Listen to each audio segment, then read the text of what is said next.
This is the Big O Show. This is the Big O Show. This is the Big O Show.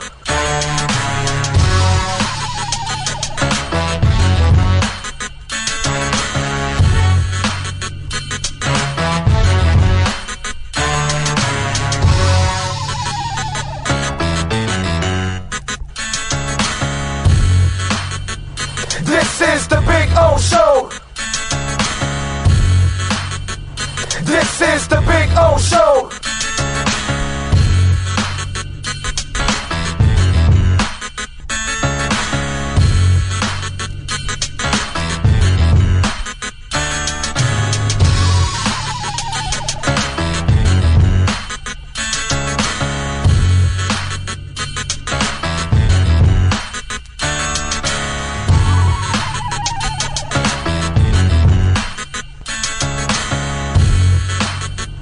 This is the Big O Show.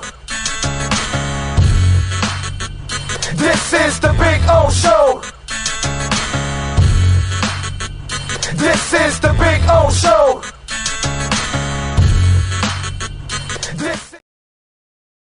There's no need to drive around South Florida wasting valuable time looking for a new or certified pre-owned Acura. Go to the #1 volume sales dealership in the Southeast United States. Craig Zinn's Acura of Pembroke Pines. Purchase with pace and space in a dealership tailored to your needs. From home buying to providing that personal touch. Contact the 2020 Satisfaction Award winner Craig Zinn's Acura of Pembroke Pines. 888-776-5123. That's 888-776-5123. Or visit them at 15601 Pines Boulevard in Pembroke Pines.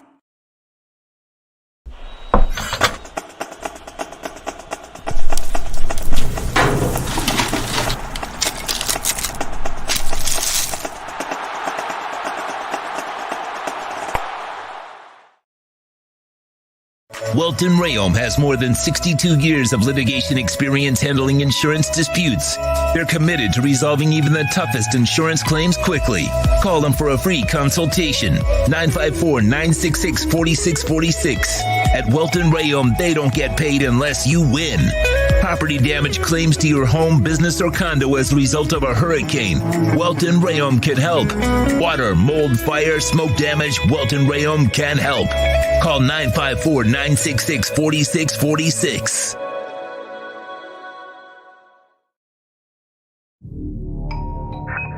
I think I know what this is. Houston, we have a package. Hello? No matter where you are, the Sloman Shield home security system guards your home. With next-gen perimeter protection, 24/7 monitoring, and interior motion sensing. And right now, get a free Sloman Shield security system and doorbell camera, all professionally installed, for free. Shield your world, the Sloman Shield.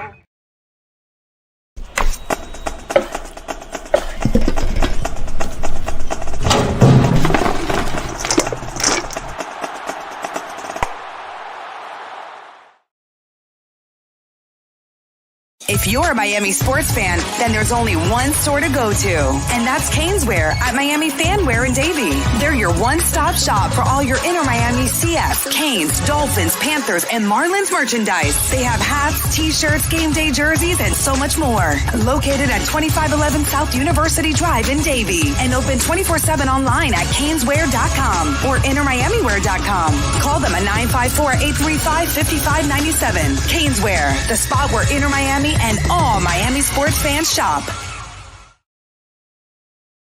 When you move, you need a reliable company led by passionate folks, eager to assist its customers during a transitional process that needs to be smooth. Call Essential Moving Experts at 844-368-5750 for all your local and long-distance moving needs. You can rely on Essential Moving Experts. Mention the Big O Show and get $150 off. Family owned and operated, they offer free 30-day storage, full service moving, fully licensed, bonded, and insured. Moving was never so easy. EssentialMovingExperts.com. For over 16 years, EJDconstruction.com has provided South Florida residents quality craftsmanship, accurate project management, and exceptional service. That's why EJDconstruction.com is an A-rated member of Angie's List and the Better Business Bureau. When you're looking for the right custom home builder for additions or home remodeling, please call my friend Eric at 305-433-4843. That's 305-433-4843 for EJDconstruction.com. Welcome to Red Light Therapy, a revolutionary technology perfected by NASA to aid in muscle strengthening and recovery. Red and infrared light has the capacity to penetrate deep into the cell's mitochondria, potentially leading to increased energy, faster recovery, and the optimal performance your body demands. Train, fight, recover.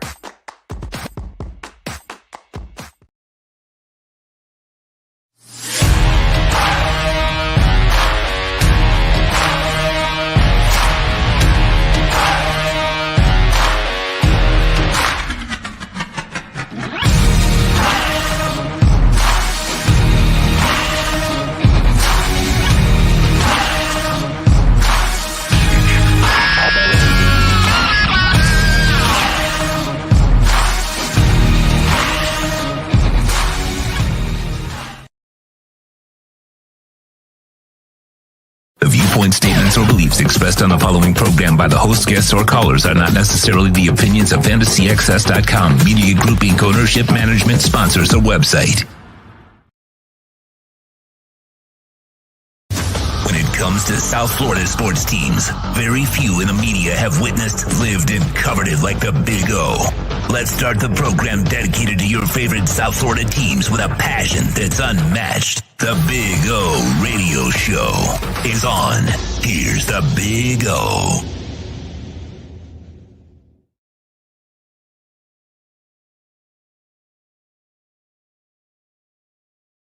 There's no need to drive around South Florida wasting valuable time looking for a new or certified pre-owned Acura. Go to the #1 volume sales dealership in the Southeast United States. Craig Zinn's Acura of Pembroke Pines. Purchase with pace and space in a dealership tailored to your needs. From home buying to providing that personal touch. Contact the 2020 Satisfaction Award winner Craig Zinn's Acura of Pembroke Pines. 888-776-5123. That's 888-776-5123. Or visit them at 15601 Pines Boulevard in Pembroke Pines.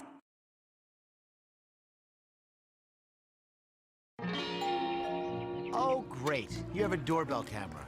Now you have a front row seat to your house getting robbed. They're breaking into my house! Ooh, there goes the TV. I'm sure it'll turn up at the pawn shop. No, not the TV! Just because you can see them, that doesn't mean you can stop them.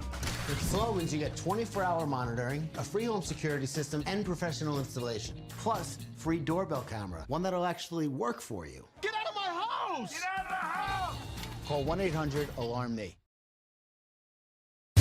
When it comes to South Florida sports teams, very few in the media have witnessed, lived, and covered it like the Big O. Let's start the program dedicated to your favorite South Florida teams with a passion that's unmatched. The Big O Radio Show is on. Here's the Big O. Righty. Good morning, boys and girls. Welcome aboard and time to rock and roll on a beautiful Monday. I hope you all are doing well. Hope you're feeling good. I know I'm feeling good because I'm watching that crypto market take off. Yeah, baby. 26,000 today. All right. Bitcoin's hit 25 a couple times, and then it's gone back a little bit. And today it's gonna hit 26. Watch. It's about to hit 25 right now. But today I think it starts to take another stage forward. And we can thank our friends in Asia for doing all of that, because that's where this pump is coming from. Anyway, welcome aboard, folks. Time to have some fun here on the program. Not a lot going on, obviously. We had the All-Star weekend out there. So I don't know how many of you watched it. I got to say something. I want to thank YouTube. because YouTube allows me to not have to watch something. And, I could DVR it and then start fast forwarding, but YouTube condenses it for me. And I'm just able to watch it right after, which is just an absolutely beautiful thing, man. So I saw the McClung kid, the Mac McClung kid, win the dunk contest. So it's a cool little story for him, man. I mean, the guy made $100,000 off of that. So, it's a cool thing. So, not a lot going on. Obviously, Panthers lost on Saturday. Today at 1:00. When we get off the air, they'll be on rocking and rolling and taking on the Ducks to play a bad team. So hopefully they can pick up a victory, because the Predators kicked their ass on Saturday as they continue to waffle there at the bottom of the standings and trying to sneak into the playoffs. We'll see what ends up happening there. So we've got all of that. Richard Belzer passes away, Law and Order, comedian, Scarface, all kinds of stuff with Richard. Passes away at the age of 78. I saw that over the weekend. We did have our Crypto Bro Show on Saturday, and I'm thinking about now starting to do a few of them a week now and adding a few more.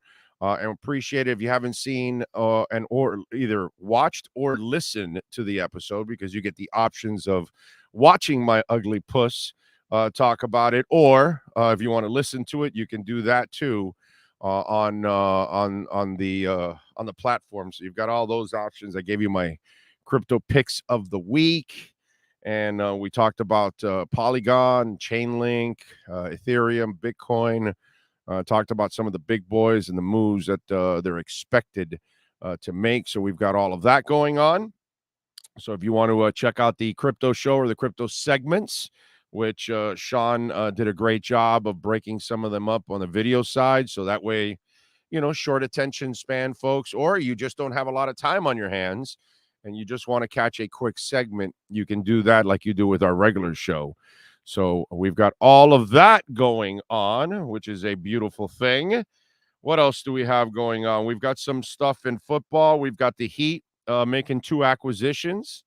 And let's get into it a little bit with the Miami Heat. Obviously, the Heat having what we call by their standards a mediocre season. It's not really a good team, but I will say this: the Kevin Love acquisition makes sense. Okay, you don't have to give up anything. He's a free agent, so it's a great move for the Heat overall. Is it going to put you over the top? No, not at all. Not at all. But what it's going to do is it's going to fill a need that you have that is really bad. You don't have real power forwards. You need some help in rebounding. You need some help on defense. And you certainly need help in the three-point area, because you just don't have enough people that are able to shoot the three. And you certainly don't have guys his size that can shoot the three. So it's an element that you're adding. The Cody Zeller thing, I get it. Another big body, a veteran guy. You're coming down the stretch. You need experience. You need some toughness. So you get one of those blue-collar guys that can help you out in the boards and a little defense. And that's kind of who he is, a role player. He's probably right now a better role player than Orlando Robinson or Dwayne Dedman was, or something along those lines. And remember, you're getting your saving back too. So I don't know how much, that Cody might be an insurance to your saving. You know what I'm saying? And so that's probably why you signed a guy like that, because even if he doesn't end up playing because Yurt comes back and looks good, and you're going to roll with your own guy first. So I almost get a feeling like Zellner's kind of an insurance policy more than anything else. But the guy, remember, they don't have a big rotation. So they've got most of the guys. You're only going to add an element or two, possibly. And so that's why the Zellner thing, I think it's either or. Yurt comes back fine, then it'll be Yurt with Love. If Yurt doesn't come back from that foot surgery and doesn't look himself and is not able to rebound, because one thing Yurtseven can do is rebound. He has the skill set to shoot. Like, you see it there. It's there. It needs to be polished and worked on, but he doesn't have an ugly shot. Like there's something there. You could see it, right? So we'll see. We'll see what happens there. Now, again, this team is what they are. Nothing changed here. It just it might have a little more chemistry. It might be slightly a little better, but it's not really going to make a big time difference that it should result into a deep run in the East. Unless our only saving grace as Heat fans, let's be honest, okay? It's if they turn it on and play like they haven't played all year. That's all. Like they've been saving it, which sounds ridiculous, of course. But that's like, and that really sounds crazy that would be the case, because it's not. Okay. They're not saving shit. They're not going anywhere. You know what I'm saying? But that's it. I just don't see much hope in this team because it's poorly constructed. There's just too many 2-point shooters on this team. They have to struggle to score. And it's just, that's not good enough, unfortunately. You know what I'm saying? So nice move getting Kevin Love. I understand the Zellner insurance backup slot, all that stuff.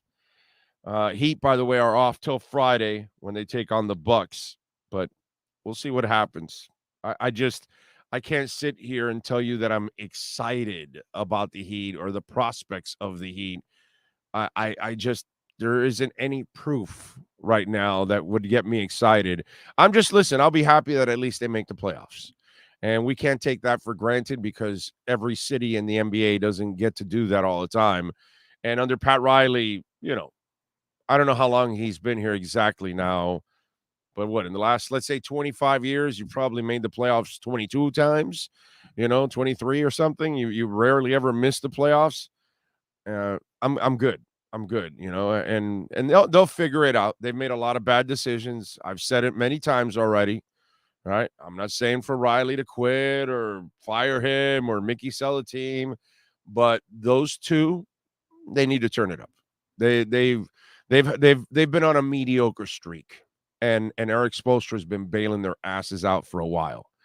They need to do better in the next couple of years here as they try to hopefully rebuild this team up and get some of these too many old people, too many old contracts. You cannot tie yourself down to that many players like that and that kind of money too.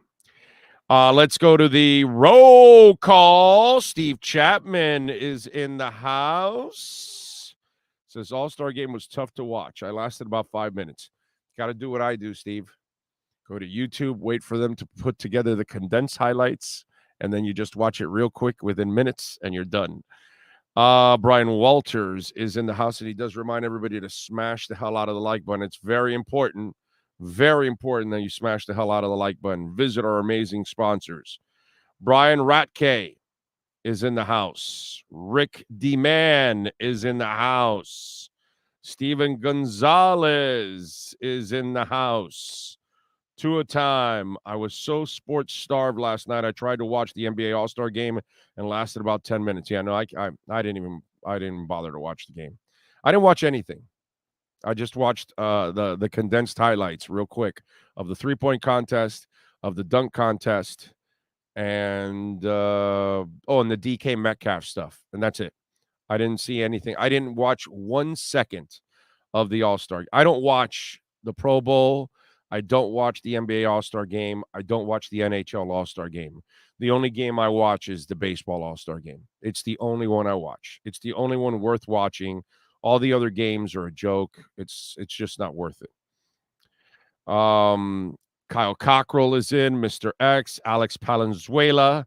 Brian Ratke says, Crypto Bro Show is awesome for me. Thank you. Thank you, Brian. Thank you for checking it out. And we're taking kind of a, an early investor's approach. So I'm trying to explain things like if everybody's a newbie at this. And that's kind of the way I want to do it, because there's a lot of people, most people are going to be new, to crypto. They're not going to be seasoned veterans and things like that. So I'm trying to do it that way. So thank you very much. The downloads were terrific this weekend. The audio downloads. Video not so good yet. We got to pick up the video views on that one. But the audio side, a lot of you are downloading it. So thank you very much. I appreciate that immensely. Rosendo says, happy, good morning, Big O Nation, and happy President's Day. Trust in God completely, no matter the situation. Lean on his understanding, not yours. He guides your steps this week and always. By the way, old Joe is in what's it called, in Ukraine. How about that? Deadbeat Joe made it out to Ukraine, hanging out with Zelensky. Lisa Rose is in the house. Omar Lopez, George Cuello. Heat is back, Big O. Ritter is in the house. DJ Gallagher is in the house. There we go. The Wayne D Experience. Frankie Fresco says, what do you think? I like the new inter unis. They're cool. They're cool. I'm good with them. Nothing wrong with it. I'm looking forward to the season, man. You know. Christopher wants to know who are our guests today. Cameron Wolfe, Ira Winderman first, then Cameron Wolfe will be joining us. Andy Behrens, we move to tomorrow. Okay. Morning. What are your thoughts on Eric Bieniemy? Big O, did you get to watch Wingfield's interview with Fangio? Yes, I saw it. A good interview, mostly, generic answers, but I did like that he said he designed a couple of new coverages that he's dying to try. So he was always working already. And then there was one other nugget in that interview. So there was a couple of nuggets in that interview that were pretty good from it. But overall, kind of the answers you expect, from the coach overall. But listen, man, I'm just glad they got him. That's all. I'm just glad they got it. George says, Big O, I need your Cash App. Well, Cash Big O Show. That's Cash Big O Show on Cash App or Venmo if you guys want to make a donation. Remember, Bitcoin donations are always welcomed. So, but there you go. Cash App or Venmo, Cash Big O Show. Thank you, George. Tim Suppley is in.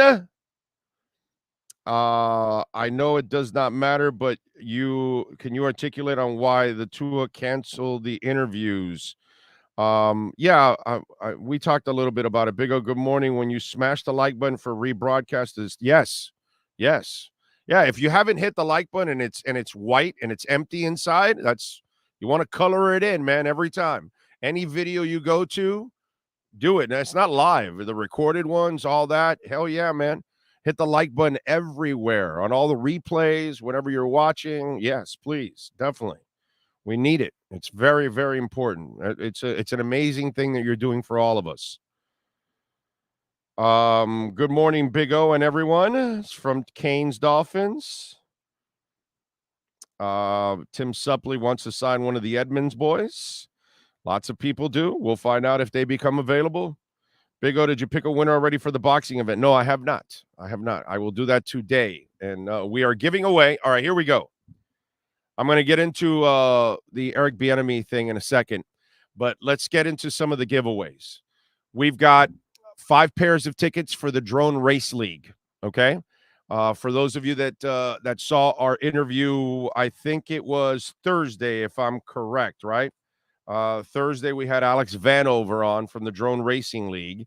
And the Drone Racing League is going to have their event at Lone Depot Park. And that will be on February 25th, if I'm correct, right? I'm pretty sure I'm correct here. Let me make sure that I am. Yes, February 25th will be at Lone Depot Park, the Drone Racing League. I've got 5 pairs of tickets. DM me on Twitter at Big O Show or on Instagram, Big O Radio Show, and tell me why you want to go with somebody to the Drone Racing League on the 25th. Then we've also got 2 pairs of tickets that we're going to give away for the boxing event on February 24th at Hialeah Park. But then we've also got a twist. We're also going to give away a pair of buffet tickets. The buffet is awesome. Sean will attest that the buffet is awesome. It's the reason why he'll be there on the 24th. He's there more for the buffet than the boxing. Let's just be honest. And I don't blame him because the buffet is delicious. So we've got a couple pair of tickets. We're going to give away more at the end of the week here. But we've got a couple of pairs. Now, here's the thing. In order to win the buffet passes, Hialeah Park has either 700 plus, 800 plus, or 900 plus machines inside their building. How many? You got to take a guess. The person closest to the exact number will win a pair of buffet passes. So there you go. If multiple people are tied, then we will pick a winner out of, that group. That's what we'll do. So it'll be a raffle either way because, I don't know, 2 of you go 777 and it's 778.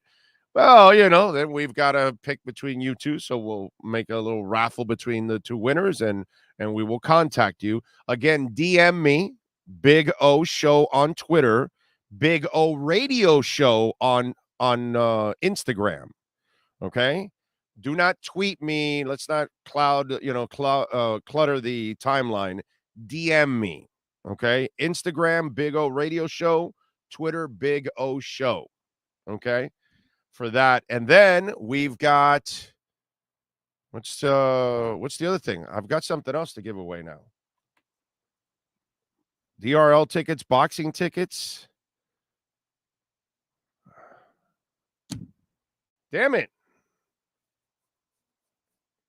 What else I know I have something else to give away, bro.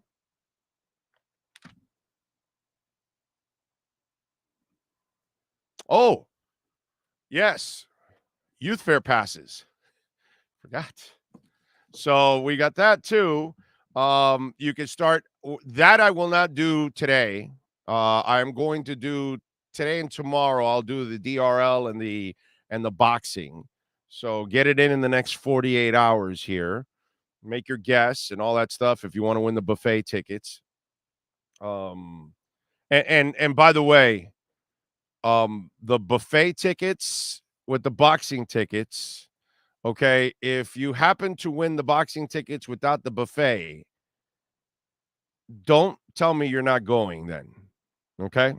We're not going to, because if you do that and you don't pick up the tickets because you didn't win the buffet tickets, I'll just keep your name and exclude you from all drawings from here on out. Just so you'll know. Okay? So don't sign up for the boxing tickets if you don't want to go to the boxing tickets. If you don't want to go. Okay? If you're just trying to win the free food, and you don't win the free food, but you win the pair of tickets and you don't use them, there'll be a price to pay. Just want you to know that. Okay? Just so you'll know. Okay? Because if you want to be a dick, then I'll be a bigger dick. That's the, like I had a guy today go to me, hey, what? No more sports tweets. And I'm like, dude, check the timeline. There's lots of sports tweets. There's one blowing up of Eric Bieniemy that I talked about. I just tweeted out Cameron Wolfe's conversation with myself, whatever, all kinds of stuff.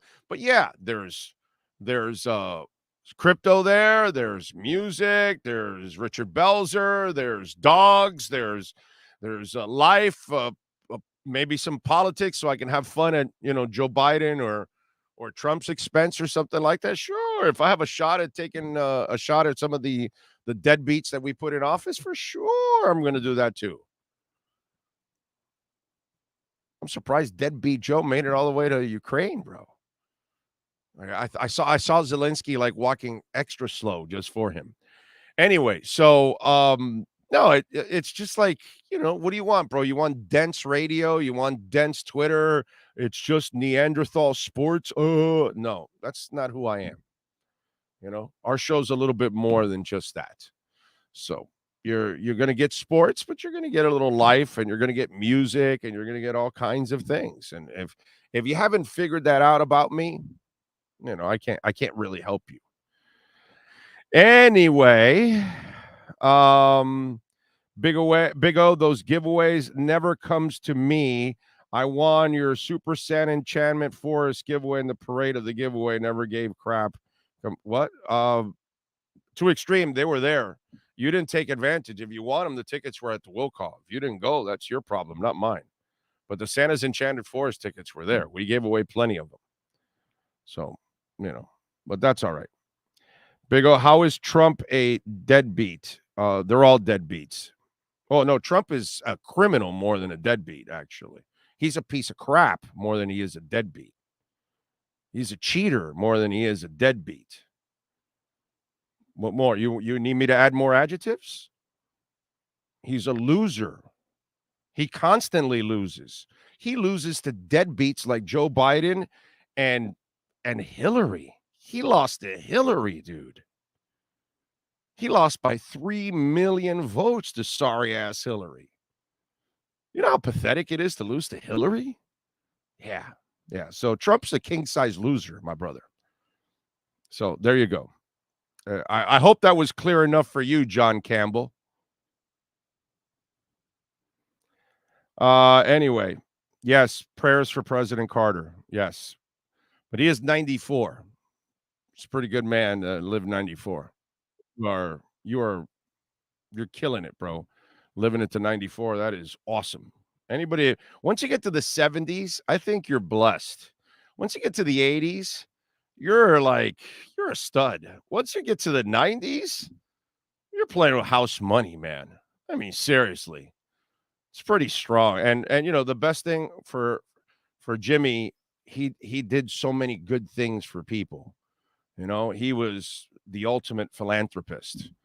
And that's the one thing about Carter's life post-presidency, the impact he made. Just he never stopped working for other human beings, which was the amazing part of Jimmy Carter. I'll tell you that. You got to give him credit for that. Richard Belzer had a great range as a star. He was funny as a comedian, and as Munch on Law and Order, he was awesome. Yeah, he was. Yeah. I'm a little older than a lot of people watching and listening. So at 56, I got to enjoy him coming up as a comedian, So that's kind of where I remember him most. I know the Law and Order fans are going to remember him that way. I'm a Law and Order guy. If I run into an episode and I'm not watching anything, and I'll stop and the episode's about a quarter in. I'm trying to figure out what's going on, and then I watch it to the end, and then I just go channel surf somewhere else. That's the Law and Order fan that I've always been. I've never been the guy that was religiously watching it and can tell you about all the characters and all that. It's when I would run into Law and Order, it's because I'm not watching anything else at the moment. I'm just going to finish out the final half hour of the show or something like that, that kind of stuff. So I can't necessarily say, so it's all good. Oh, man. John Campbell says, you're still my number one, Big O. Well, thank you, my brother. Hope you have better decisions on the political side. Big O, are you a Cheech or a Chong fan? I'm a Ray Dong Chong fan. How about that? There you go. Instead of Cheech or Chong, let's go with Ray Don Chong. All right? Too funny. You guys are a trip. All right, I'll get into some of the stuff that you guys asked about after Ira, because we're going to run into I can't get into the Bieniemy stuff. And what was the other thing you guys asked me about? I'll get into a couple of those questions on the other side after Ira. Yes, sir, Sean. I'm sorry to jump in like this, but I don't know if you're going to see Iris saying he's tomorrow at 10:30. Oh, it is. Oh, my bad. That's right. He is Tuesday. My bad. All right, so let's get into Eric Bieniemy. Sorry, I didn't want to interrupt. I was waiting until you. That's fine. That's fine. If there's one thing I can do is talk. I don't worry at all about that. So, I love talking about an MVP, a cutter's edge MVP, because when we talk about a cutter's edge MVP, we're talking about somebody that you've got to admire. Okay. And it is time for our cutter's edge MVP. Who's last night's MVP? For your complete landscape solutions anywhere in South Florida, there's only one MVP. CuttersEdgePro.com. Here's our CuttersEdgePro.com MVP of the night. All right. There it is. All right. Let's get into my MVP. And this one's going to be kind of a curveball at you, because it wasn't about a game last night. It was about Eric Bieniemy. That's my MVP. And Eric Bieniemy has taken the job for the Washington Commanders to be the offensive coordinator. I almost said Redskins. I swear, I almost said it. I still have to get used to it. And so for the Washington Commanders, he is going to become the offensive coordinator. And it's an interesting reaction that people had. Oh, why is he taking? Oh, he should have stayed in Kansas City. And I got to tell you something. You know, there are times that you have to find out about yourself. And the worst thing in the world is to live with regrets. Oh man, I didn't do this. What if I did this? What if, and then you sit back, and we all live with regrets. You live with them. I live with them. We all have all kinds of regrets that we live with, and they get piled in our memory. They get piled in our history, and it's things that we wish we would have done, things we wish we would have tried, things we regret we didn't try, opportunities we had, and I'll give you one for me, the .com thing. I had an opportunity to make a lot of money back in the .com craze when it hit, and I missed out on it. And so for me, a lot of what's going on with crypto, I think it's kind of my second chance to take advantage of something that I think is going to be just absolutely, a way of life for us. So that's my regret, .com. And it's like we have many things we could have done, things we could have tried, all that kind of stuff. The easiest thing is to stay in a comfort zone. The easiest thing in life is not to take on challenges. But if you're afraid to take on challenges, then you'll never succeed. And by the way, all success is fed off of failure. Everyone. Okay? The guy that opens up a business, that was probably his third business before it became successful. The man or woman that learned how to ride a bike probably fell off that bike a bunch of times before. You learned how to drive clutch. You probably burned your first clutch in the process of learning how to do it. It doesn't matter what it is in life.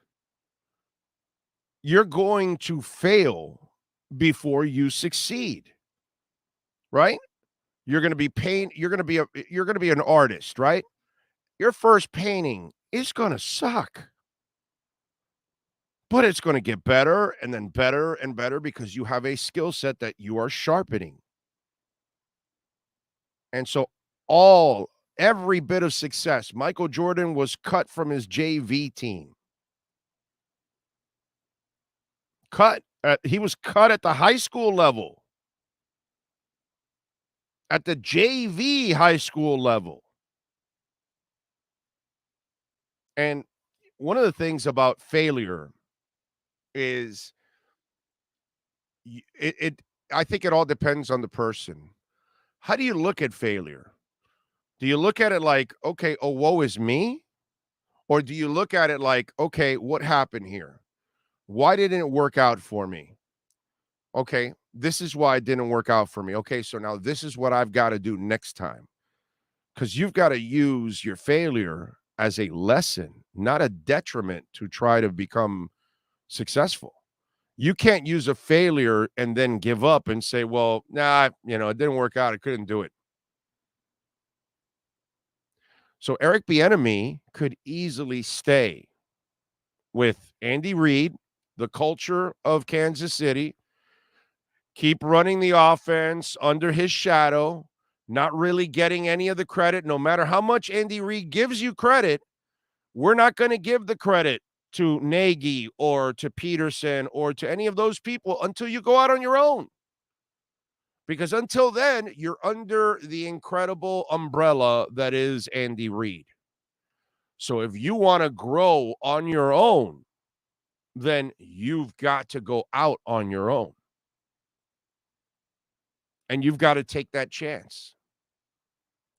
And if he fails, then so be it. But he will not live with the regret that he didn't try. And I get it. Daniel Snyder, Washington, terrible organization. I get all of that, man. I tried to put together a radio format with somebody that, pretty much is an absolute deadbeat in this business, has zero talent, and obviously didn't have what it takes to be an owner. But I tried. What am I going to do? It failed. Okay. What, am I going to go cry in a corner and forget about it? No, dude. I'll learn from that like I did, and then I move on to the next thing. That's it. Sean and I did a couple things before we did this that it didn't go well. So what are we going to do? Cry in a corner and woe is me? And bullshit, dude. We move on to the next challenge. We learn, which, by the way, I did. I learned from some of those, and then I added elements that helped this show take off even more. And it's been, successful enough that we can make a living from it, and we could do it every single day. I mean, life is you're gonna have setbacks, and you got to find a way to overcome. But what you don't want to be is a person living with regrets. What you don't want to be is a person who never tried to be the best that they could be. Because Eric Bieniemy might become one hell of a head coach, but he wasn't going to become a head coach in the position he was in under Andy Reid. So now he has to leave and leave that shadow and now develop it on his own in Washington. And so now he's got to, if he goes there and proves that he can develop an offense and a quarterback or maximize an offense, even if the quarterback is not necessarily ideal, but somewhat limited, people will then credit him. And then they'll say, okay, this guy proved that he's a hell of a coach. Let me get him now as a head coach. But you'll never get there if you don't take the chance. And I commend him. He's my MVP because he is what the American dream is all about. You got to go out. You got to kick doors down. Sometimes you're not going to get the best position available. Sometimes you're not going to get the best time slot available. That's just kind of the way this business goes, right? In my business, sometimes you're not going to work with the best companies. Sometimes you're going to work with companies that don't have any money, owners that may not have any money, owners that don't know what the hell they're doing, companies that are, trying to sell the business. So they're trying to cut every corner possible. These are things that you have to live with. Sean knows. He's worked in places where they don't have any resources and they're asking you to go do your job. And it's like, oh, wait a minute, dude, you're not providing us any resources. You got to do it. You got to try to overcome. No, nothing is perfect in life. And I'm sure many of you have taken jobs where the environment wasn't perfect, but you found a way to thrive. You found a way to make it better. You found a way to make yourself better. And then you use it as a stepping stone to go somewhere else. I'm proud of Eric Bieniemy. I don't know if he's going to succeed there or not. I'm not sure about that. But I am proud of him that he is willing to take the chance and go on his own and make his own name. Because the easiest and most cowardice thing to do is to stay where you're at in a comfort zone because you don't want to find out if you can do it on your own. So you'd rather live with that regret and just deal with the safety net of being there. And then when Andy Reid retires, they might cast you aside and go find somebody else. Now you go out and kick some ass. If you develop your name to the point where now people look at you, Eric Bieniemy, the coach, maybe when Andy Reid steps down, they bring you back. You just never know. But you were never going to get there by staying where you're at. And Eric Bieniemy should be the example for all of us in life. If you want something, you need to go after it. Sometimes it's not going to be the best scenario. Sometimes you're not going to be in the best situation. But you've got to find a way to make it the best situation possible because others will be watching. Eric Bieniemy is my CuttersEdgePro.com MVP of the night. The MVP of the night is brought to you by CuttersEdgePro.com. Servicing HOAs, condominiums, townhomes, commercial properties, corporate parks, and malls throughout South Florida. CuttersEdgePro.com. Providing South Florida MVP performance every day of the year. Right. Yes, sir. Adam Schefter reporting about 10 minutes ago, you were doing your MVP of the night, the Cutter's Edge MVP of the night. Chargers defensive coordinator Ronaldo Hill is leaving LA to reunite with Miami defensive coordinator Vic Fangio and become the Dolphins defensive pass game coordinator per source. Hill was Fangio's top target, and out of respect to his former boss, Chargers head coach Brandon Staley allowed his defensive coordinator to leave LA for Miami. Okay. All right. What's his name again? Ronaldo Hill? Yeah, I believe he was a cornerback with the Dolphins at one point. Yeah. I remember Ronaldo Hill. I want to say Ronaldo Hill. Trying to remember the teams that he was on. Ronaldo Hill. See if I can go off memory here. Can you pull it up? Ronaldo Hill? Okay. Let me take some guesses here. And why am I thinking West Coast? Why am I thinking San Francisco? Did he play in San Francisco? No? Did Ronaldo Hill? There is a West Coast team, but it's not the 49ers. Arizona. Arizona was where it looks like he was drafted to or signed with. Okay. Arizona was the first team. Arizona was the first team. Did he play for the Raiders? The Oakland Raiders were his second team. Okay. Ronaldo Hill. Cowboys. No. No? I'll take one more guess. Trying to remember the name with the jersey. I'm trying not to look down on the chat board because you bastards will guess it and you've been Googling it and stuff like that. So he has an East Coast team, doesn't he? No, actually, Miami was his only East Coast team now that I think about it. Okay. All right. Now I'm done. So what are the teams? It was Denver was the other team. There was only one more team. It was Denver. He played with them after the Dolphins. And then coaching-wise, he went to Wyoming as a graduate assistant. Then he was elevated to cornerback coach. Then he went to Pittsburgh, the Steelers, as a defensive backs coach. He was actually with the Dolphins as an assistant. I thought you know what? I was going to say Pittsburgh. I thought maybe he played there as a backup. He was there as a coach. He's been a coach with the Dolphins in 2018. He was an assistant defensive backs coach. Then he went to Denver as a defensive back coach and then defensive coordinator of the Chargers 21 till present. So he's coaching what for Miami? The CBs? He's going to be it looks like he's just going to be the passing game coordinator. Passing game. Okay. Yeah, I'm not sure. I don't know what defensive coordinator. Okay. Passing game defense coordinator. Okay.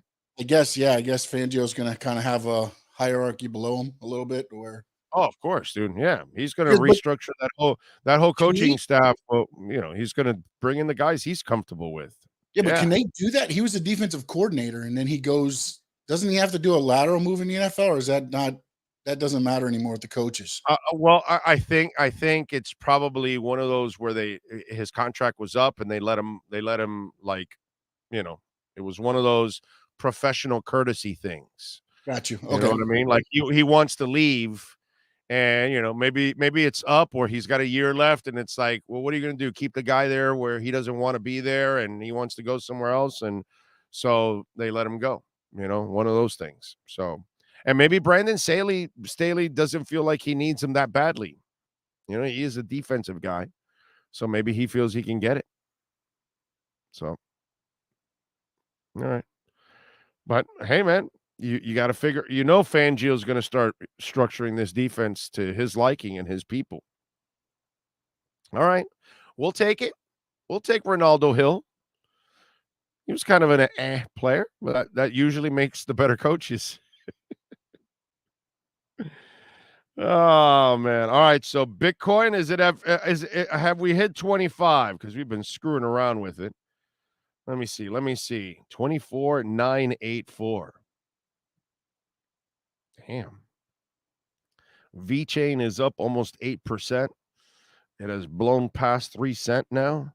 It's got it's almost a third of another cent moving up. Avalanche, been telling you guys about Avalanche for a while. Shot up over $21 today. Love it, bro. Love it. Chainlink is over $8. Nice. I love it. Moving, baby. Moving. AMP is up. So I know my man Ben Albright is really happy with AMP being up. Let's see. There must be 2 Ronaldo Hills. I remember one from UF. Yeah, there's a couple.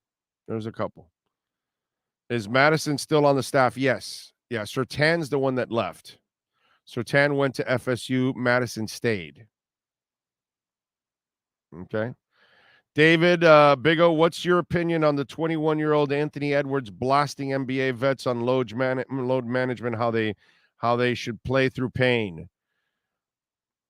What do you want me to tell you, dude? That's the whole league. It's a bunch of crap. The NBA is a disgrace in that sense. It's an insult to fans. It's an incredible insult to season ticket holders. You're not giving load management breaks to season ticket holders. Players are missing 20% of the season. Are you taking 20% off the tickets? Just wondering. You gonna do that? There's no way that a season ticket holder can be satisfied in the NBA. No way. I mean, unless you just don't care about the money. You're so rich that it doesn't affect you whatsoever having the tickets, and you just care about having them so you can lock in your playoff tickets or something. I have no idea at this point, but the NBA regular season is a bigger joke now than it's ever been. Yeah. So it's what do you want me to tell you?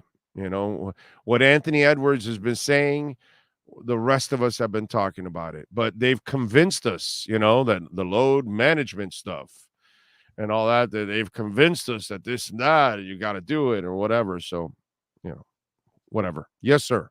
What do you think of the coach Malone came out and said that was the worst basketball game in history? the All-Star game? And then Jaylen Brown even came out and said that's not basketball.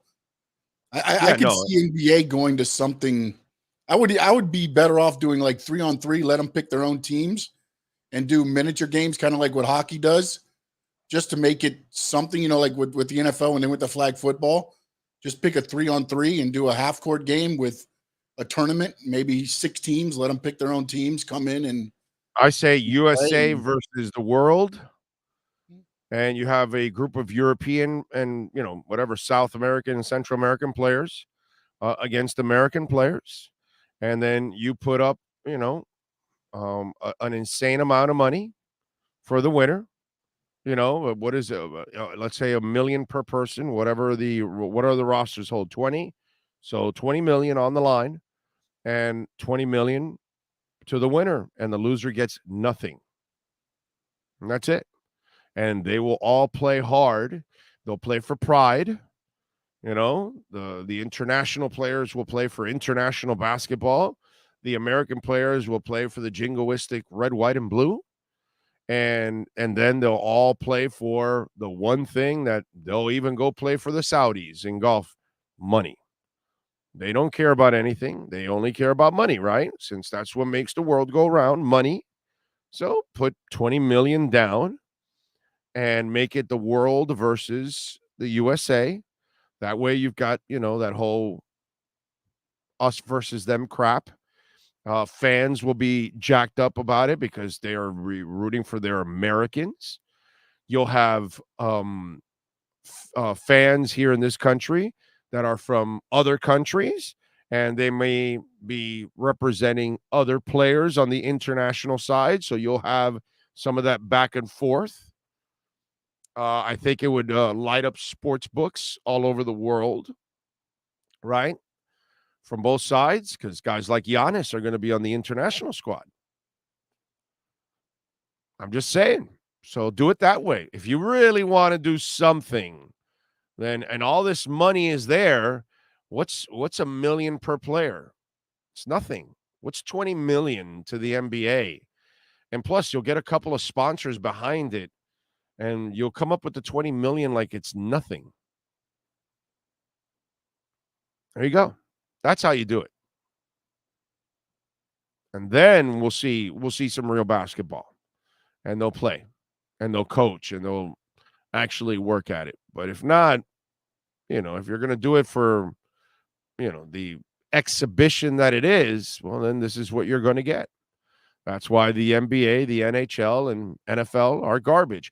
The NFL should never have a real game. You hit enough in the regular season. It's too physical. And the injury, the chances of injury are just absolutely enormous. So, yeah. Let's see. Joel Curry is reporting the contracts of 4 Philadelphia Eagle players void today. They are James Bradbury, linebacker T.J. Edwards, defensive tackle Javon Hargrave, and linebacker Kyle White. The respective dead money is, and whatever. Okay. So we shall see. We shall see. I'm glad we're going to get to the point now where we're going to start finding out who the hell is going to be available and who's not. Okay? Because, you hear about things like what you're hearing now, but, we need to see it really happen, and then we can kind of get a feel for, who's really going to be actually, happening. So, what happened to bragging rights? Yeah, they don't care about that anymore. That's why you got to do it for money. That's all. The NBA All-Star game should go back to the East versus West, but they don't play. They don't play. They don't try. So, why can they not play 10 minutes on load management games so the fans will get to pay? Because then you're really not resting. Because you got to warm up and whatever treatment, and then you got to play, and then you got to get more treatment after that, and so it's a whole process of it all. That's kind of the way they look at it. What did you think of this year NBA showing the All-Star draft instead of just doing it like a week before the game? I don't care about any of that. Frankie, I don't give a shit about no draft. I don't care about the All-Star game. It's all garbage to me. Did not watch 1 second of it. I told you, all I watched was the 3-point contest condensed on YouTube, which was down to like 9-10 minutes. You saw the whole thing. Just like that. By the way, Karl Malone was a brutal scorer. And the who was the girl that was scoring? She ripped off the McClung kid on one of them. That everybody did a 50 and she did a 49 on one of them. I was like, come on, man, give the kid the 50. But that's all I watched is the 3-point contest, the dunk contest, and then I saw the Metcalf stuff. Sean, did you see the Metcalf video? You saw that? If you guys have not seen this, I used to be able to do that. I got to tell you, bro, DK Metcalf. Okay. Is this it right here?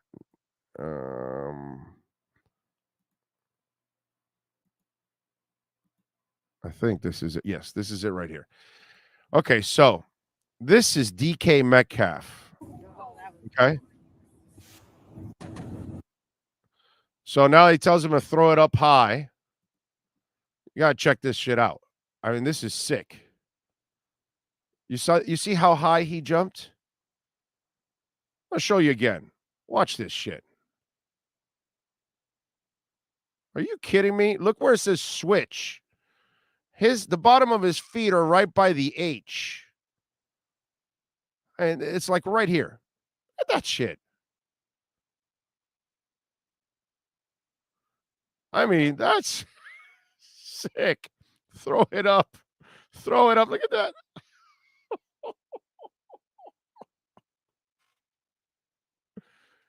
My Lord. Boom. And he had he was tearing it up on the celebrity game. I didn't watch it, but I saw the dunk highlights and all that stuff. But look at that, dude. Look how high he skies. What defensive back is going to stay with that? Like, that's impossible.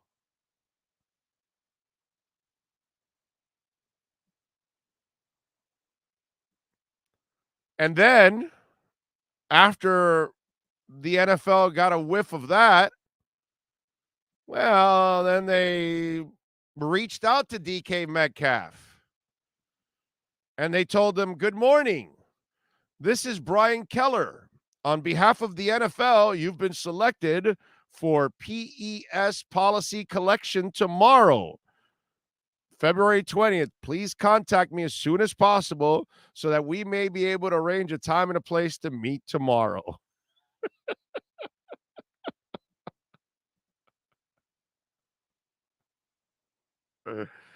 Oh, the second he does that, the NFL looked at it and said, piss test that man. Did you see that? He's an alien. My Lord. Wow. Now, listen, we say this, right? And yet we see on videos all the time these guys that are working out, and from flat-footed, this was different. This is a different leap than the one we're talking about. I'm about to talk about. You seen the guys that leap off 2 feet and they jump on something that's like 5 foot, 6 foot tall, and you're like, how the hell did he do that? So this happens all the time. There's a lot of people not a lot of people, but I've seen quite a few of these athletes do that. So if you think about it, but my God, when you notice how high that man is, you know how big he is. Okay. Now that's the other thing. This is not like a skinny guy that is getting a lot of lift and, he doesn't have a lot of weight, so he's able to lift. No, this is a big, thick human being that is leaping up like 5 feet in the air. And then extending another 6'2" to catch a football. So you're talking about he is, 5 up in the air, let's say 6, what is he, 6'2", 6'3" or something? So you're now 11 feet over, plus your arms extended another 2 feet. He's like 13 feet up in the air catching that ball.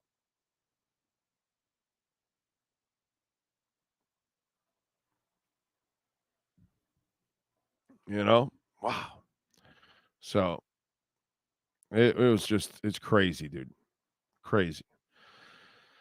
CrossFit box jumps. Oh, try it one day and do a live with us. Yeah, you just want me to die.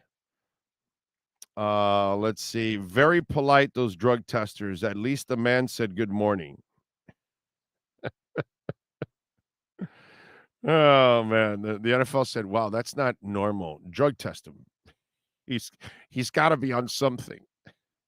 It's just athletes are better and better and better and better as time goes on because the supplements, the training, the medicine, it's all so much more advanced than it ever was. And this is why you can see, athletes accomplish just freakish things that you've never seen before in your entire life.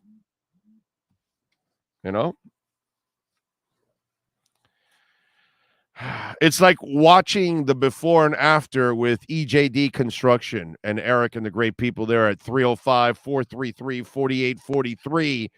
And listen, whether you want to make an observation deck at your home, whether you need to upgrade your roof because you've got the insurance company saying, yeah, we're not renewing your hurricane policy until the roof is upgraded to new standards.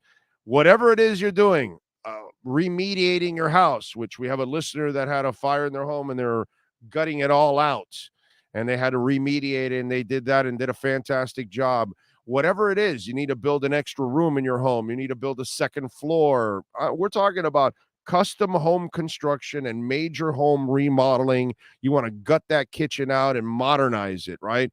You want to do something in the backyard, like one of our listeners that put out a big old hut that has a full kitchen, a barbecue with a grease trap.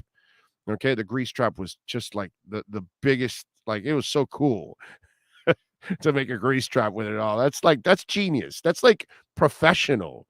Okay, that dude's doing some serious cooking out there that he needs a grease trap. That is just absolutely awesome. But anyway, I'm telling you, whatever the custom home construction you're looking for, EJD Construction can do it for you. 305-433-4843, Dade and Broward County. Make sure you tell them that Big O sent you. Call Eric, 305-433-4843. McKnight, thank you for the love on the super chat. He says, have you heard Pat McAfee's stories on PED tests? No, I have not. So I can't tell you I have. But I'm sure they were entertaining, like many, many others have been entertaining in the past. So, what's it called? What do we have going on? Still no 25,000 yet for Bitcoin. It is stuck at 24,952. It's right there. That's been it's hit 325 three times in the last. So it's kind of like that's the wall. That's the ceiling right now, and it needs to bust through to kind of make it the floor, because it's made 23, 24 its floor now. It made 21 its floor for a while, right? After it came up from 16, made 21 for a floor. Now it's been making the 23, 24 a floor now, and it's kind of like flirted with 25 a couple times, and it's gone slightly over. I think 25,200 is the highest it's gone so far this year. So the question is, will it bust out today? I think it's going to go to 26. I do. I really do. Let's see. The Ronaldo Hill thing shows me that Fangio, yes, sir, Fangio and race out of Miami after 1 year. No, dude, he's got a 4-year deal. He's got a 3-year deal with an option for a fourth. So no, not at all. Disagree with that. They tested him after he recovered his onside kick. Oh, let me see, by the way. Let me check here, by the way. Make sure. Okay, we good. We good in the hood. Westbrook is going to sign with the Clippers, too. So that was expected pretty much, because he's a West Coast guy.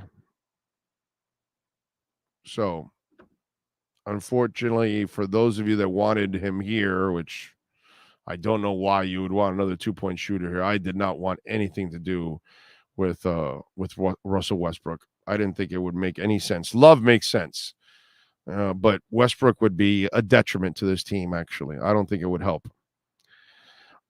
Big O, Brian says, you plan on doing any live streams at Marlins games? I don't know. Man, let me tell you something. I've tried with the Marlins, and you know, you reach out and it's like crickets, dude.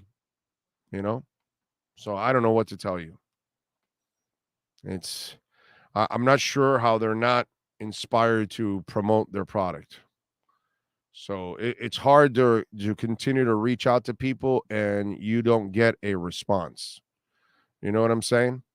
So I thought we were making some headway with them, but you know, I've tried to reach out a couple times, and so it's hard, man. It's hard. You can't, relationships are two-way streets. And if you're not willing to help and reach out to somebody else, then, what are you going to do? You know what I'm saying? Now let me not kid myself either. And, you know, it's not something any of you clamor for. You bring it up, but you're so in the minority that, I see it in the downloads. One thing doing this platform, you see what gets downloaded. You see what people want to listen to and what they don't. And the Marlins talk, brother, that shit dies on a vine. And it's their fault because they don't do enough to promote. They don't do enough to get their players out there. And that's a baseball thing overall. But if you're a bad baseball team in a market that doesn't support you, you should be overextending yourself on trying to meet people halfway. So that way they see that you're trying and then they can try. You know what I'm saying? But so really, it's not our fault. I've reached out and I've tried, and you just don't get any response. So what can I tell you? I don't think there's a Fangio press conference, my brother. He's an old school guy. You got your Fangio press conference. Travis Wingfield. That's your press conference. The next time you talk to Fangio, it will be some mini camp or training camp, and I don't even know if it'll be a mini camp. I don't even know if they'll make them accessible in mini camp. You might not even get Fangio till till the coaches start talking on the weekly basis during the regular season. And by the way, what's he going to say now? What's he going to say? He's excited to be here. What's he going to tell you? What kind of defense he's going to run against the Bills? What's there to say? There's nothing to say right now. I'm excited to be here. I'm excited to work with the guys. Yeah, that's it. What else? There's no meat on the bone. I'd rather hear from him the week after they beat the Bills to talk about how they limited Josh Allen or whatever, that kind of stuff. That's when it matters. What is there to say now? Except I'm excited to be here, obviously wanted to be here, and that's it. He's not going to tell you anything else. He's not going to come out and say, well, I'll tell you this, Bradley Chubb is going to have 20 sacks next year under my guidance. He's not going to tell you that. He's not going to tell you, hey, listen, I love Jalen Phillips. We're going to make him an MVP caliber player. I'm not going to tell you that. So what is there to say? What is there to say in a Fangio press conference that you've got to hear? And sometimes I think as football fans, we go to these ridiculous extremes, and I don't know why it is. You don't realize it, but you don't have to, because there's nothing there at all. But, if he talks, it's whatever, what's he going to say? It's not like I'm going to get a press conference. Oh my God. It's, so they are. Is he having one today? I haven't gotten any releases, so I don't know. Is he having one today, Sean? I'd be kind of shocked if he is. Trying to research it right now. Okay. Research it. But I'm sure it'll be nice and boring and have nothing to say. So maybe he'll say Miami has some nice looking beaches and babes. He's got a babe already, bro. He's got a California babe. You want to get him in trouble already? Big O, I bet you can't wait to go back to Canton and pick up a new Hall of Fame inductee banner with Zach Thomas on it. Oh, yeah. Oh, you know what I want to get is this. I want to buy this to go with my Merino. So when I went for Merino, see, it has the 2005, see, class of 2005. See? Danny boy. So there you go. Got my official sticker with the what's that called? The number on it and everything. So that's what I want to get. I want to get my Zach Thomas one. So I will get a banner. You're right. This banner here. And it'll add 54 on it. So we'll have an updated one. You're right about that. I will buy that banner. But I want to buy this actually so I can put it in the studio. And I can have both Merino and Zach when I went for the Hall of Fame inductions. So that I am looking forward to. Yes, sir, Sean. Yes, 1 p.m. today, and sent it out. Shocker. So there you go. So you guys can get your nothing press conference at 1 o'clock. I'll watch it too, but what's he going to say, bro? He's happy to be here. I'm happy to coach the guys. I'm working on my staff, blah, blah, blah, blah, blah. It's the off season. There's nothing to say. Barry Jackson did say there will be a press conference. Oh, Sean just confirmed it. Baseball, like terrestrial radio, is dying a slow death. They just won't admit it. You're right, but the Marlins could do better for selling their product, and they don't.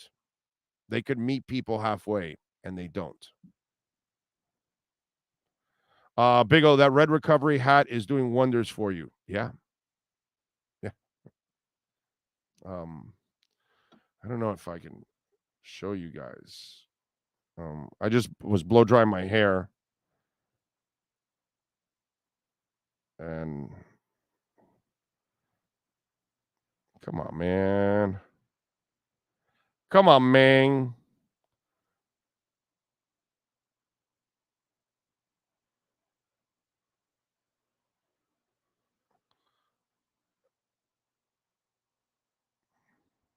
There's the back of my head.